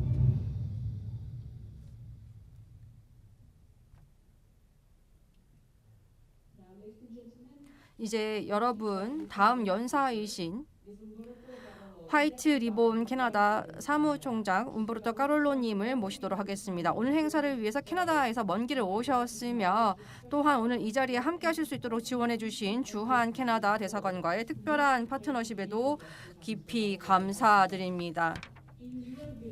유엔 여성기구는 남성과 남아의 참여가 성평등 실현을 위한 필수적인 요소라고 믿고 있습니다. 이러한 이유로 남성과 남아들을 성폭력 예방과 유해한 전더 규범 해체 주체를 이끄는 글로벌 운동을 선고하고 계신 카롤로님을 오늘의 연사로 모시게 되었습니다. 각국 정부, 유엔기구, 다양한 기구를 대상으로 젠더 형평성과 건강한 남성성에 대한 전문적 자공을 제공해 오셨으며 캐나다 국방부 및 온타리오주 가정폭력 사망검토위원회 자문위원으로도 활동하고 계십니다. 자, 여러분 뜨거운 박수로 감사합니다. 초대해 주셔서 감사드리고요. 또 오늘 연사 여러분들께 여러분들 이야기를 함께 공유해 주셔서 감사드립니다. 정말 고무적인 순간이었습니다. 존경하는 대표 여러분, 친애하는 동료 여러분, 또 헌신적인 활동가 여러분 안녕하십니까? 안녕하십니까? 안녕하세요. 저는 화이트 리본의 CEO 험버트 카롤로라고 합니다. 저희 조직은 캐나다의 퍼스트 네이션 메티스 이누잇의 전통 위토에 기반을 두고 있습니다. 오늘 화이트 리본을 대표해 세계 여성의 날을 기념하게 될 수 있어 영광입니다. 여성의 성취와 성평등을 위한 목소리를 내는 정말 중요한 날이죠. 세계 여성의 날은 단순히 여성과 다양한 성 정체성을 지닌 이들을 기리는 날이 아닙니다. 모두가 폭력, 차별, 불평등에서 자유로운 세상을 만드는 날이죠. 낡은 규범에 도전하고 사회를 변화시키는 가치를 키워나가는 날입니다. 서울에 모인 오늘 우리는 시급한 문제에 직면해야 합니다. 바로 온라인에서 확산되고 있는 여성 혐오와 유해한 젠더 담론입니다. 오늘날 현실과 디지털 공간 모두 유해한 이데올로기가 뿌리내리고 징후를 조장하며 경직된 젠더 규범을 강화하고 평등을 향한 진전을 저해하는 장이 되고 있습니다. 이러한 문제 해결에 있어 남성과 남아의 역할은 필수적입니다. 그리고 저는 오늘 우리 모두가 함께 의미 있는 변화를 만들어 갈 것을 제안합니다. 정의, 평등, 모든 형태의 젠더 기반 폭력에서 자유로운 미래를 향한 공동의 약속을 다시 한번 다짐합시다. 여전히 많은 남성들은 성평등과 젠더 기반 폭력을 여성의 문제로 인식하고 있습니다. 하지만 우리 모두 나서서 여성 운동을 함께 힘을 합쳐 변화를 만들어 나가야 합니다. 어린 시절 또 청년 시절 저는 불평등과 폭력을 목격하며 자랐습니다. 제가 사랑하는 여성들이 가정과 공동체에서 폭력을 겪는 모습을 보았습니다. 성인이 된 후 빈곤, 중독, 가정폭력에 친가족을 잃은 3명의 젊은 남성들의 양부가 되었습니다. 저는 약속을 가슴에 품었습니다. 새로운 세대 젊은이들이 평화롭고 평등한 가정과 공동체에서 성장할 수 있도록 돕겠다는 약속을 품었습니다. 제가 살면서 겪은 이러한 고통스러운 경험들에서 얻은 영광과 동기로 저는 화이트 리본의 일원이 되었습니다. 20년 전에 말이죠. 화이트 리본은 남성과 남아의 참여를 통해 젠더 기반 폭력을 근절하는 데 전념하는 조직입니다. 이제 오늘 20년이 지난 지금 저는 자랑스럽게도 화이트 리본을 이끌며 변화를 만들어가고 있습니다.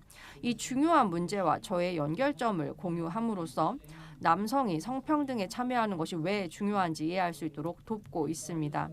성장 배경이나 개인적 경험에 상관없이 말이죠. 성평등은 우리 모두에게 이로운 것입니다. 우리 모두 젠더 기반 폭력은 예방 가능하며 예측 가능하다는 사실을 알고 있습니다. 개인과 사회적 차원의 변혁은 남아와 남성이 참여할 때 실현할 수 있습니다. 화이트 리본은 모든 형태의 젠더 기반 폭력과 차별을 종식하는 해결책에 남성이 참여하도록 독려하고 지원하고 있습니다. 저희의 접근 방식은 새롭고 생명을 구하며 치유적이고 매우 성공적입니다.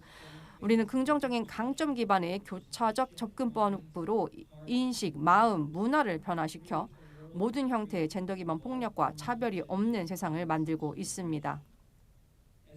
세계 여성의 날을 기념하는 이 자리에서 왜 제가 남성과 남아의 참여에 대해 이야기하고 있는지 의아해하실 수도 있습니다. 좀 더 잘 이해하실 수 있도록 화이트 리본의 기원에 대해 잠시 말씀드리고자 합니다.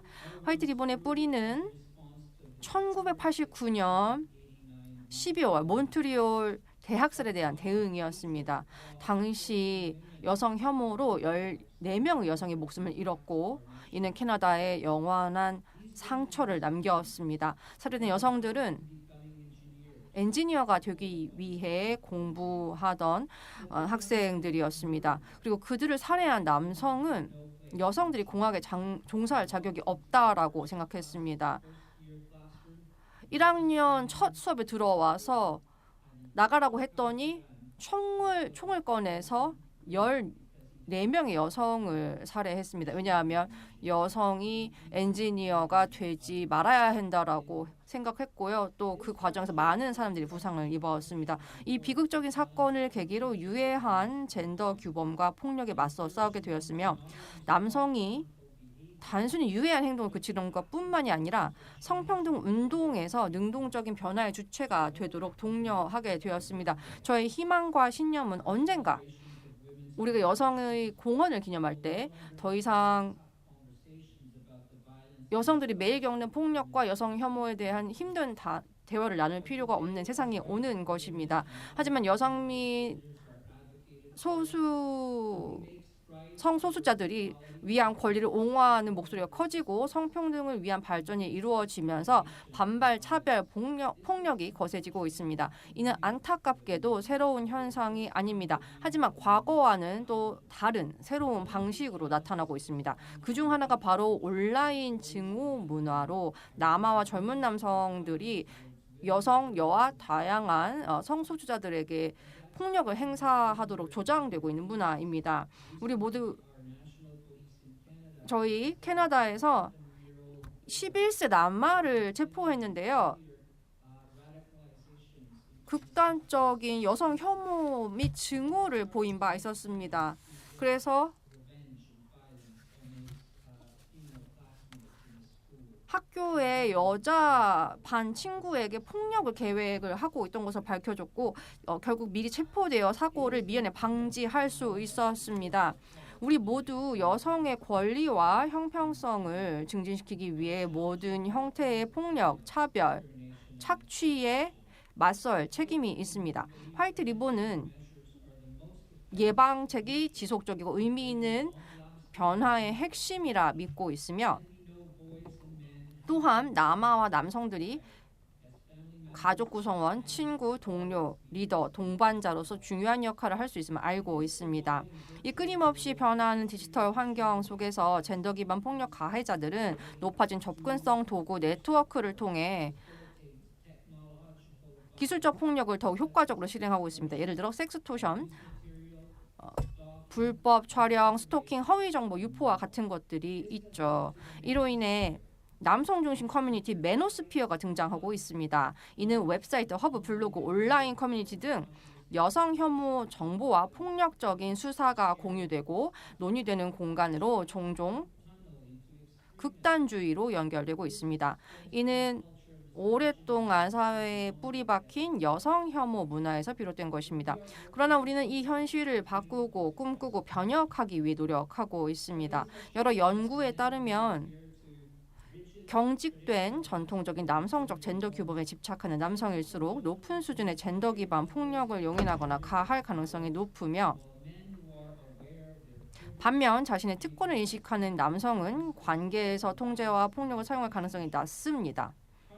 유해한 젠더 규범은 여성 및 다양한 성 정체성을 가진 사람들을 대상으로 한 폭력 및 증오 범죄에서 주요한 역할을 합니다. 2022년에서 23년 사이 사이버팁 캐나다는 성착취 신고 건이 45% 증가했다고 보고했습니다. 젊은 남성과 남아는 이러한 폭력의 피해자인 동시에 주요 가해자이기도 합니다. 사실 추가 연구에 따르면 폭력적인 극단주의 콘텐츠를 온라인에 소비하는 사용자의 75%가 남성입니다. 페미니스트 운동이 형평성을 추구하며 진전을 이루어 나가는 과정에서 남성 중심 온라인 공간에서의 대화는 대개 남성의 소외감 또는 실패가 페미니즘 때문이라고 이야기하고 있습니다.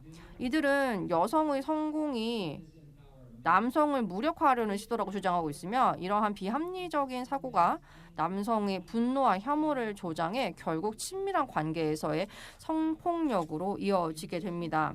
형평성과 건강한 남성성을 수용하는 것이 이러한 유해한 담론과 행동에서 벗어나는 길입니다. 젠더에 따른 예방 및 개입 전략을 통해 이러한 문화를 바꾸고 모든 형태의 젠더 기반 폭력으로부터 자유로운 미래라는 꿈을 현실로 만들어야 합니다. 하지만 어떻게 이걸 일궈낼 수 있을까요? 화이트 리본은 개입하는 것에 그치지 않고 예방합니다. 조기 개입과 예방 프로그램을 통해 여성 혐오적 태도를 보이거나 가정폭력을 목격한 남아와 젊은 남성을 대상으로 획기적인 결과 창출에 매우 효과적임을 입증한 바 있습니다.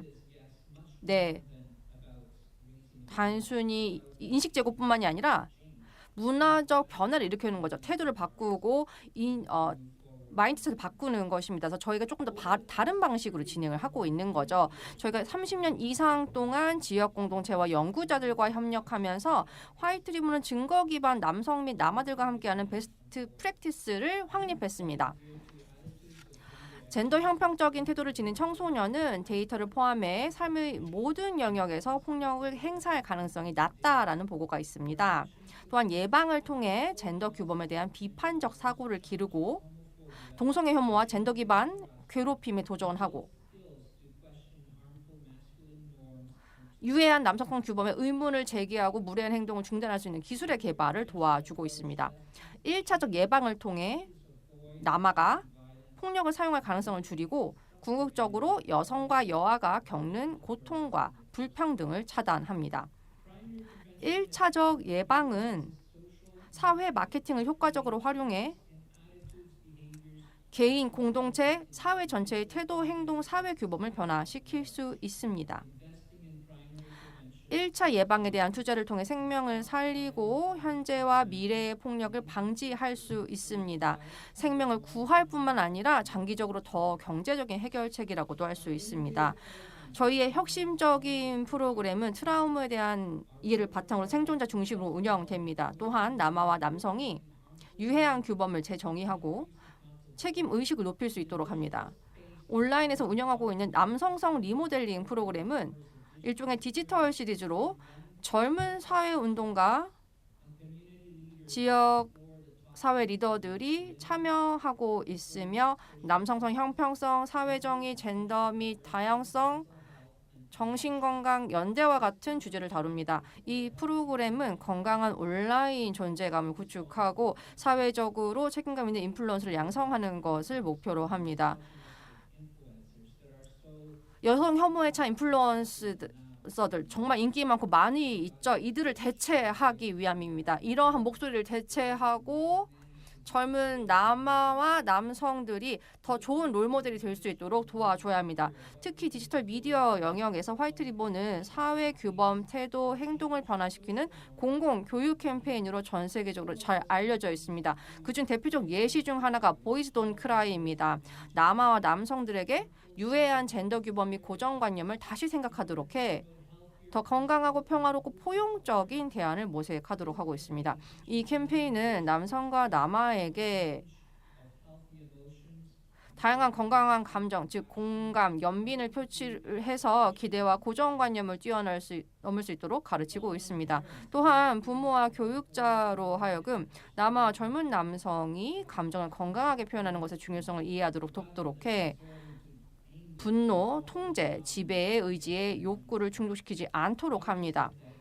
왜 이렇게 가르쳐야 할까요?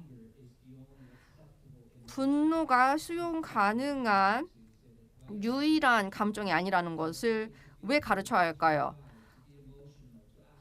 울어도 되고 도움을 청해도 돼야 된다는 왜 이런 가르침이 왜 필요할까요? 참고로 이런 것들은 더 빨리 진행해야 하고 또 우리 모두 부모, 교육자의 참여가 필요합니다. 또 다른 프로그램인 데이 애프터 데이는 남성과 남아에게 감정적 욕구 관련 도움을 요청하도록 장려하고 있습니다. 또 폭력을 선택하지 않도록 하는 거죠. 캐나다와 전 세계에서 코로나 기간 동안 파트너 폭력이 증가했습니다. 이 캠페인은 이러한 끔찍한 사회 트렌드에 대응하여 비극을 멈추고 폭력을 규탄하며 남성들이 대안을 통해 변화를 위해 노력하도록 촉구하고 있습니다. 쇼트 라이프 스토리는 남성과 남아가 젠더 기반 폭력, 증오, 트랜스젠더 혐오 사이의 연관성을 이해하도록 돕습니다. 안타깝게도 LGBTQ+ 커뮤니티는 매일 지속적인 차별과 괴롭힘을 받고 있습니다. 그러나 남성은 건강한 남성성의 힘을 사용해 연대를 보여주고 증오, 폭력, 트랜스 혐오의 확산을 막을 수 있습니다. 바로 이들을 향한 매일의 차별과 폭력에 맞서 목소리를 내므로써 말입니다. 마이 프렌드 맥스 헤이트는 신규 프로그램입니다.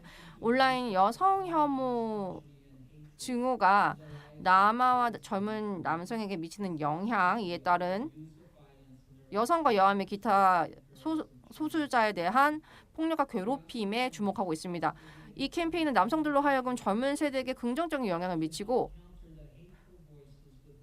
공감, 연민, 연대의 목소리로 증오의 목소리에 맞설 것을 촉구합니다. 방금 소개드린 캠페인과 프로그램들은 화이트 리본 웹사이트에서 확인하실 수 있습니다. 이미 수백만 명이 접했고요. 많은 이들이 긍정적인 영향을 받았다라고 이야기합니다.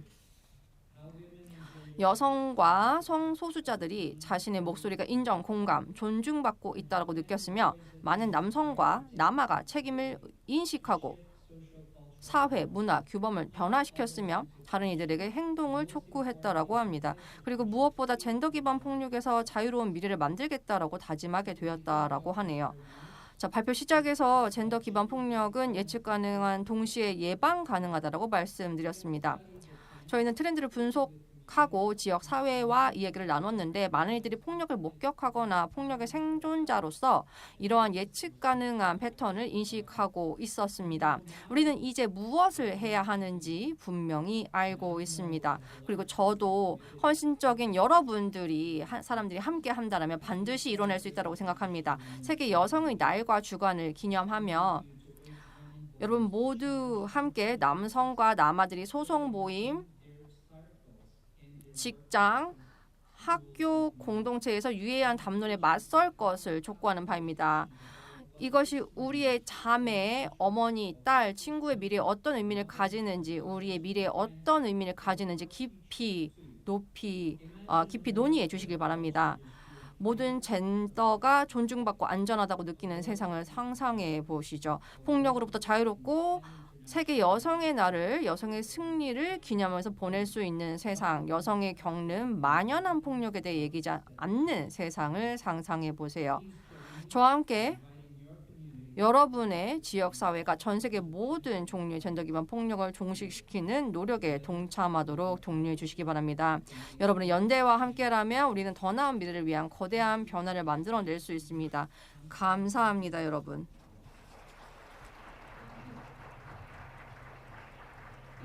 카롤로님 감사합니다. 정말 고무적인 발표였습니다. 어저께 커피를 연사님들과 함께 마시고 있었고 저희가 아이들 교육에 대해서 강조했습니다. 수학, 과학에 대해서 강조하는데 그만큼 에너지와 시간을 들여서 남아에 대한 교육을 성평등에 대해서 실시하지 않고 있더라고요. 그렇기에 발표 내용이 정말 중요한 어젠다를 상기시켜 주셨다는 것을 다시 한번 알게 되었습니다. 감사합니다.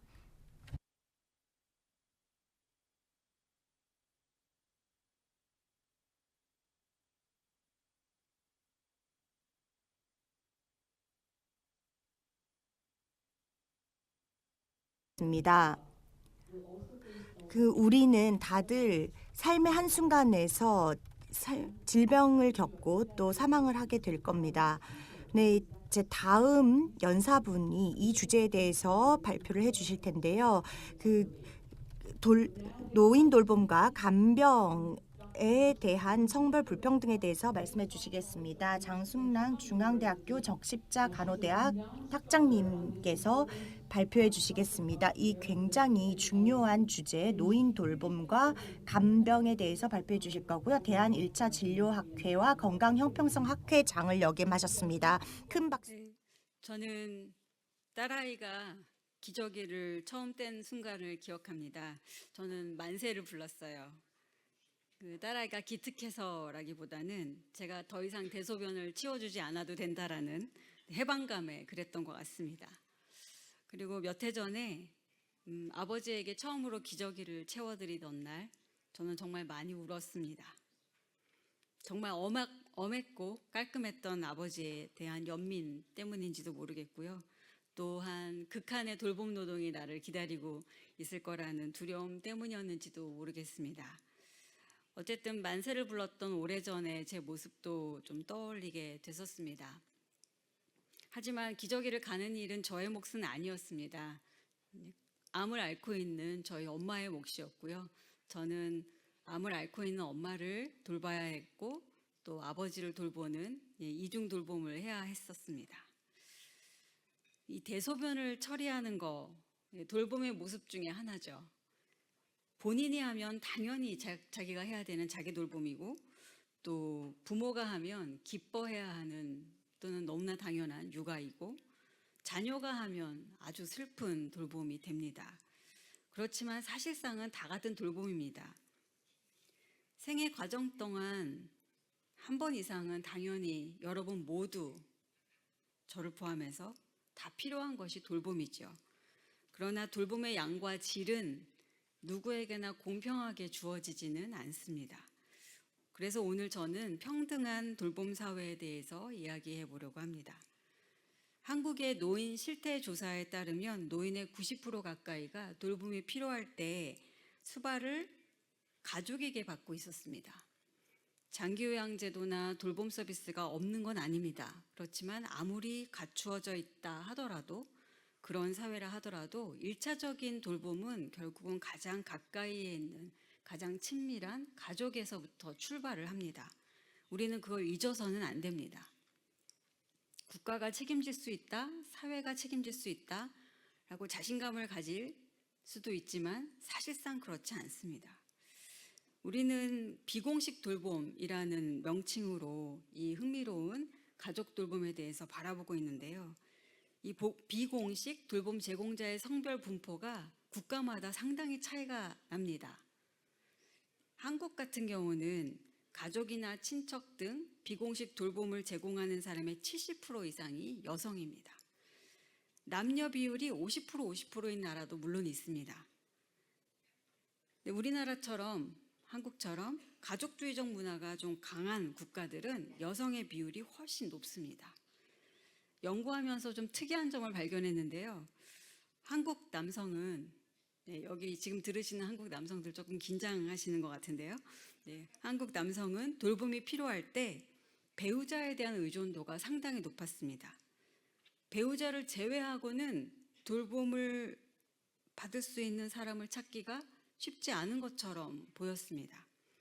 다른 나라와 비교했을 때에도 한국 남성들은 돌봄이 필요한 순간이 오면 배우자 의존 비율이 상당히 높게 나타났고 자녀라든지 다른 공식적인 간병을 받는 비율은 많이 낮았습니다.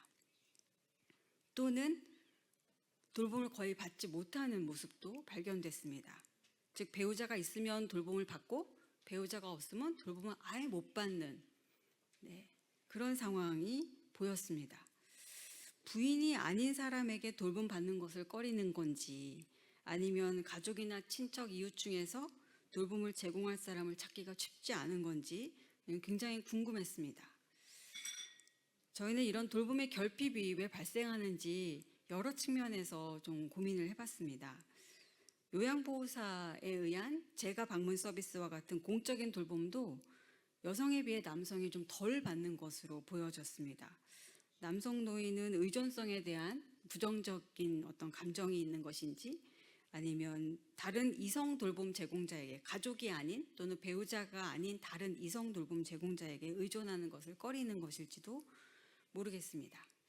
이런 돌봄 현상을 연구하면서 한국 남성의 이런 특징에 흥미를 느낀 것은 남성 노인이 보이는 돌봄에 대한 배우자 의존성을 지적하려는 것이 아닙니다.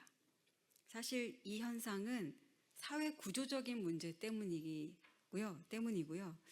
이 때문에 남녀 모두에게 돌봄 불평등을 초래하기 때문입니다. 배우자가 없거나 또는 배우자가 있어도 아파서 돌볼 수 없는 그런 상황일 때 남성 노인은 돌봄의 결핍에 빠지게 됩니다. 고스란히 그걸 뒤집어서 생각하면 여성 노인 입장에서는 돌봄을 하는 사람이 됩니다. 그러면 독박 돌봄 부담을 고스란히 여성 노인이 가지게 됩니다.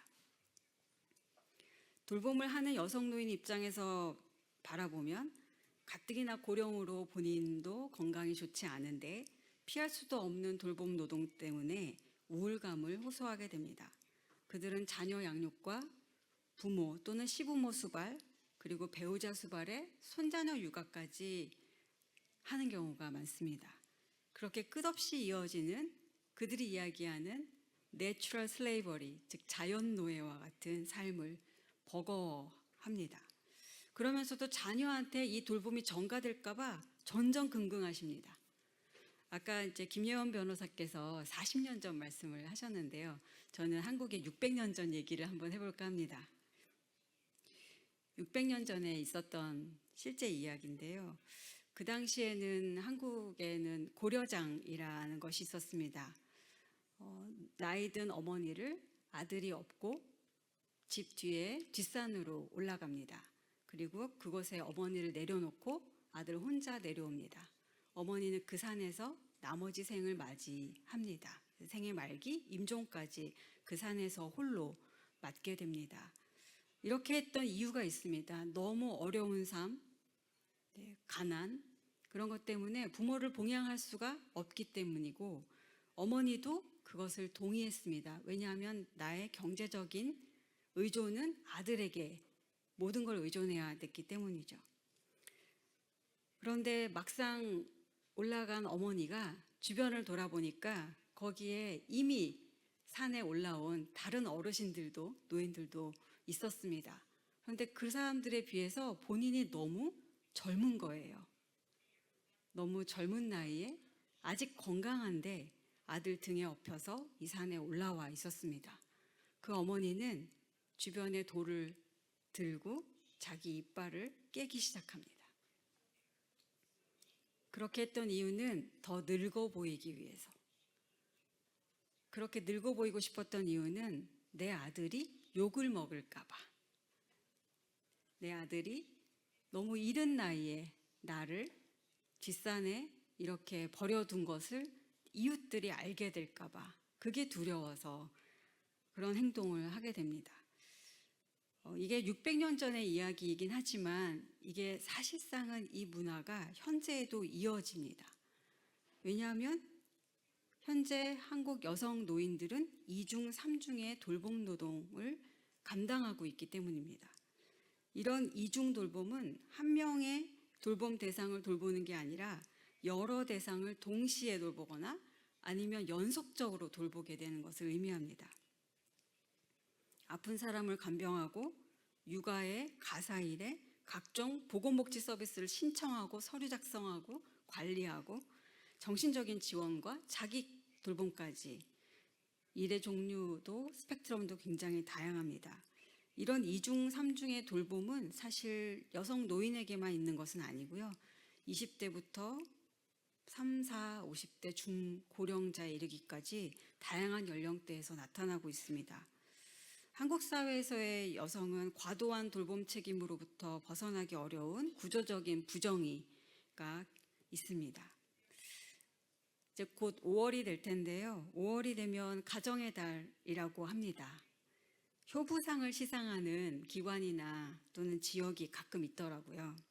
언론 보도 자료를 보면 시부모님의 남편의 장애를 가진 시동생까지 2중, 3중 돌봄을 하는 여성이 상을 받는 모습이 나옵니다.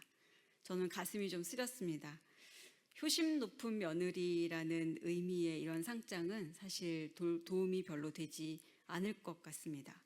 우리 사회가 효부상을 주면서 그것을 인정해 주기보다는 그런 상황을 쉽게 용인하지 않았으면 좋겠습니다. 그런 이중의 돌봄 부담을 갖지 않도록 예방했으면 좋겠습니다. 더 적극적이고 강력한 정책 지원으로 그녀의 부담을 낮추어주고 싶었습니다. 저희 연구팀의 연구 결과에 의하면 돌봄이 필요할 때 가족 중에 여성에게 더 많이 의존하는 국가일수록 돌봄을 제공하는 여성의 우울증 유병률이 더 높은 것을 발견했습니다. 이런 국제 비교 연구에서 결과를 통해서 볼 때 연령과 무관하게 여성의 우울증이 높고 여성이 돌봄 노동에 훨씬 더 많이 종사하는 국가일수록 여성의 사회 참여도도 낮았습니다. 여성에게 이런 비공식 돌봄 역할을 부과하는 것을 당연하게 여기고 또 자연스럽다고 생각하는 국가들은 긴장하고 고민해야 될 것 같습니다. 돌봄 정책을 다시 짜야 합니다. 사회 모든 영역에서 여성의 사회 참여를 저해하고 있을 가능성이 있기 때문에 젠더 렌즈로 사회를 다시 들여다봐야만 합니다. 이런 문화적인, 제도적인 시스템은 여성뿐만 아니라 남성에게도 좋지 않은 결과를 가져옵니다. 남성에게는 돌봐줄 사람이 없는 돌봄의 결핍을 피할 수 없을 것이며 여성들에게는 돌봄 부담 때문에 우울한 삶을 피할 수가 없게 됩니다. 여성의 우울은 남성의 우울이고 남성의 비극은 여성의 비극이기도 합니다. 지금까지는 이제 비공식 돌봄에 대해서 좀 말씀드렸는데요. 지금부터는 공적 돌봄에 대해서 말씀드리고자 합니다. 이런 비공식 돌봄과 공적 돌봄은 서로 책임과 부담을 나누어야 할 텐데요. 저는 간호대 교수입니다. 저희 제자들은 대부분 병원이나 요양시설이나 보건소 등 의료 돌봄의 현장에서 간호사로 근무를 하고 있습니다. 돌봄이 누락된 의료 현장에서 간호사들은 고분분투하고 있는데요. 너무 많은 환자를 배치하고 있어서 과도한 업무에 시달리는 간호사들은 종종 돌보기를 포기하고 일을 그만둡니다. 1년 이내에 이직률이 44% 이상 됩니다. 그러다 보니까 병원은 간호사가 부족합니다. 그래서 매년 많이 뽑습니다. 뽑기만 하고 처우는 안 좋으니까 간호사들은 또 그만두고 처우가 조금이라도 더 좋은 병원을 찾아 헤맵니다. 이렇게 간호사들을 많이 뽑고 쓰고 버리니까 그들은 간호사들은 스스로를 티슈 노동자라고 부릅니다. 네, 앞에 티슈가 없네요. 이렇게 티슈 뽑아 버리는 거죠. 거동 불편한 노인을 위해 일상생활을 지원하는 요양보호사, 케어기버들이죠. 요양보호사는 본인들을 장롱신세라고 부릅니다. 자격증을 보유한 사람은 250만 명이 넘었는데 사실 요양보호사로 일하는 사람은 20%에 불과합니다. 자격증이 대부분 어디에 있냐면 장롱 속에 있습니다. 그래서 그들을 장롱신세라고 말합니다. 이렇게 된 이유는 고용 형태가 불안정하고 직업에 대한 편견이 있고 열악한 노동 환경에 부적절한 임금, 불명확한 업무, 과중한 업무량 때문입니다. 이런 총체적인 문제로 요양보호사 일을 하고 싶어 하지 않습니다. 이직률이 높으니까 현장에서는 구인난에 시달리고 있습니다. 그런데 더 심각한 노동자들도 있습니다. 바로 간병인인데요. 우리 사회에 몇 명이나 일하고 있는지 정확한 통계도 없고 인력 관리가 안 될 뿐만 아니라 채용 기준이나 직업 훈련도 없고요. 대다수가 외국인으로 구성되어 있어서 현재 노동 조건으로만 따지면 아마 외국인 근로자에게 돌봄 노동을 착취하는 구조라고 말할 수 있겠습니다. 이렇게 간호사, 요양보호사, 간병인 등 이런 대표적인 공적 돌봄 노동자의 80%가 여성입니다. 이것은 돌봄 노동을 여성의 자연적인 역할로 간주하면서 경제적 가치를 충분히 인정하지 않는 사회 구조와 문화적 기대 때문에 편향된 현상입니다. 이제 돌봄 노동의 가치는 재평가되어야 합니다. 돌봄은 사회 전체가 책임져야 할 필수 노동입니다. 돌봄 노동자들에게 정당한 임금과 근로 조건을 보장해야 되며 공공 돌봄 서비스 확대를 통해서 노동의 안정성을 높여야 합니다. 젠더 중립적인 돌봄 문화 정착을 통해 돌봄 노동이 여성의 역할만이 아니라는 인식을 해야 합니다. 돌봄 노동자의 권리 강화를 통해서 성별에 관계없이 공정하게 돌봄 노동이 분배될 수 있도록 정책적 지원이 필요합니다. 성별에 관계없이 또는 청년도, 중년도, 고령도, 연령에 상관없이 모두 돌봄에 임할 수 있어야 지속 가능한 돌봄 체계를 만들어갈 수 있습니다. 돌봄은 우리 사회를 지탱하는 필수적인 덕목입니다. 하지만 이것이 여성에게만 과중하게 부담되고 정당한 평가를 받지 못한다면 우리는 초고령 사회를 살아갈 수 없습니다. 또한 매년 문제가 되고 있는 간병지옥, 간병살인, 간병자살의 발생을 막아내지도 못할 것입니다. 돌봄의 가치를 인정하고 돌봄 노동자들이 존중받는 사회를 만들기 위해서 모두가 함께 고민하고 실천해야 할 때라고 생각합니다. 감사합니다.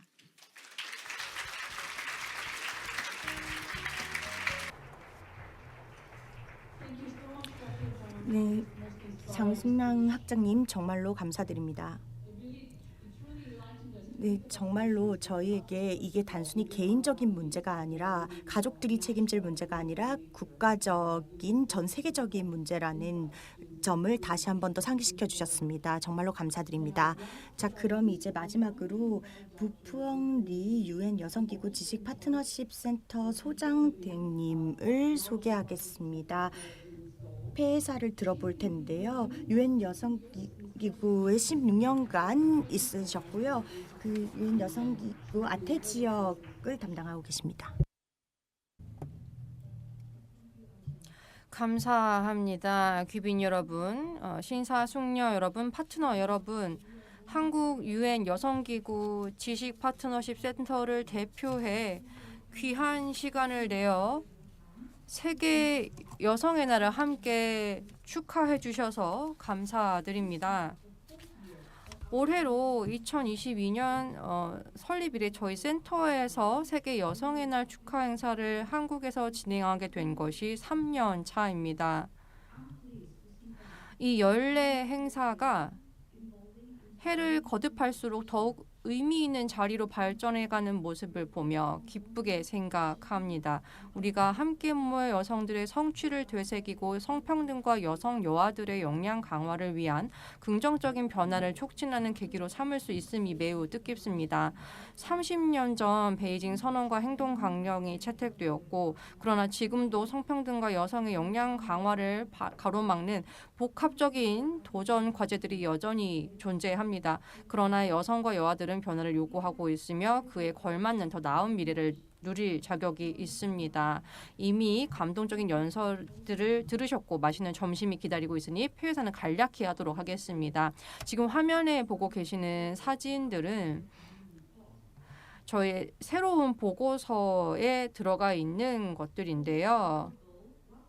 소녀들의 목표, 지난 3년간 여아들의 권리는 어떻게 변화했는가에서 발췌한 이미지입니다.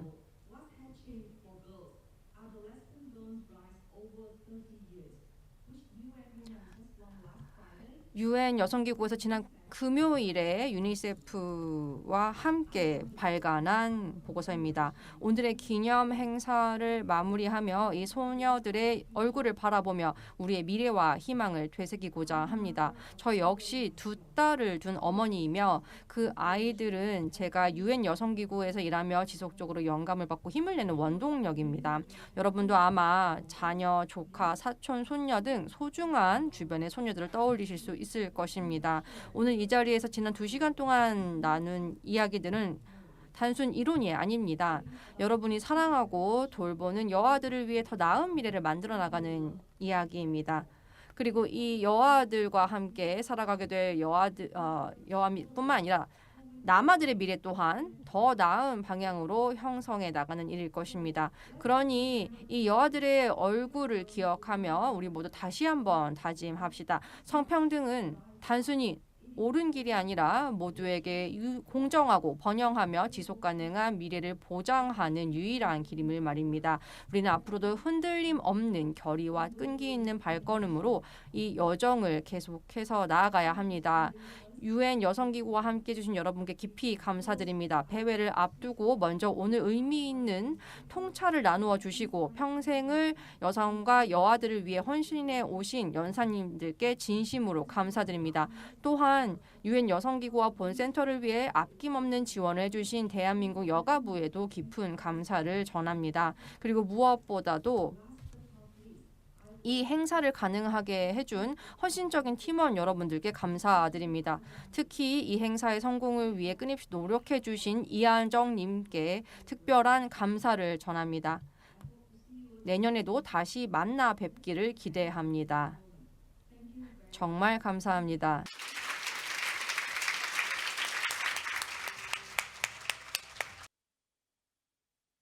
감사합니다, 소장님. 정말 가슴 깊이 와닿는 말씀인 것 같습니다. 이로써 오늘 2025년 세계 여성의 날 공식 행사를 마치겠습니다. 여러분 이미 2회차, 3회차 하실 텐데요. 내년에 초대되신다면 오실 분 손 들어보실까요? 네. 부디 다시 와 주시고요. 여러분들 다시 만나 뵙고 싶습니다. 다시 한번 오늘 함께 해주신 것에 감사하며 저희와 함께 여성의 날을 축하해 주셔서 감사합니다. 이를 통해서 성평등과 또 여성과 여아들을 위한 더 나은 환경을 마련할 수 있을 것입니다. 이제 오찬과 네트워킹을 하실 텐데요. 뷔페 스타일의 점심 식사가 이 방 바로 밖에 마련된 홀에 준비되어 있으니 편안하게 즐겨주시기 바랍니다. 그리고 혹시 주차 등록이 필요하시면 롯데호텔 직원 여러분들께서 도와주실 겁니다. 여러분 통역기기는 테이블 위에 그대로 그냥 가주시면 됩니다. 가져가시면 안 되고요. 지난번에 보니까 가져가신 분이 있더라고요. 다시 한번 감사드리고 점심 맛있게 하시고 내년 다시 한번 만나 뵙도록 하겠습니다.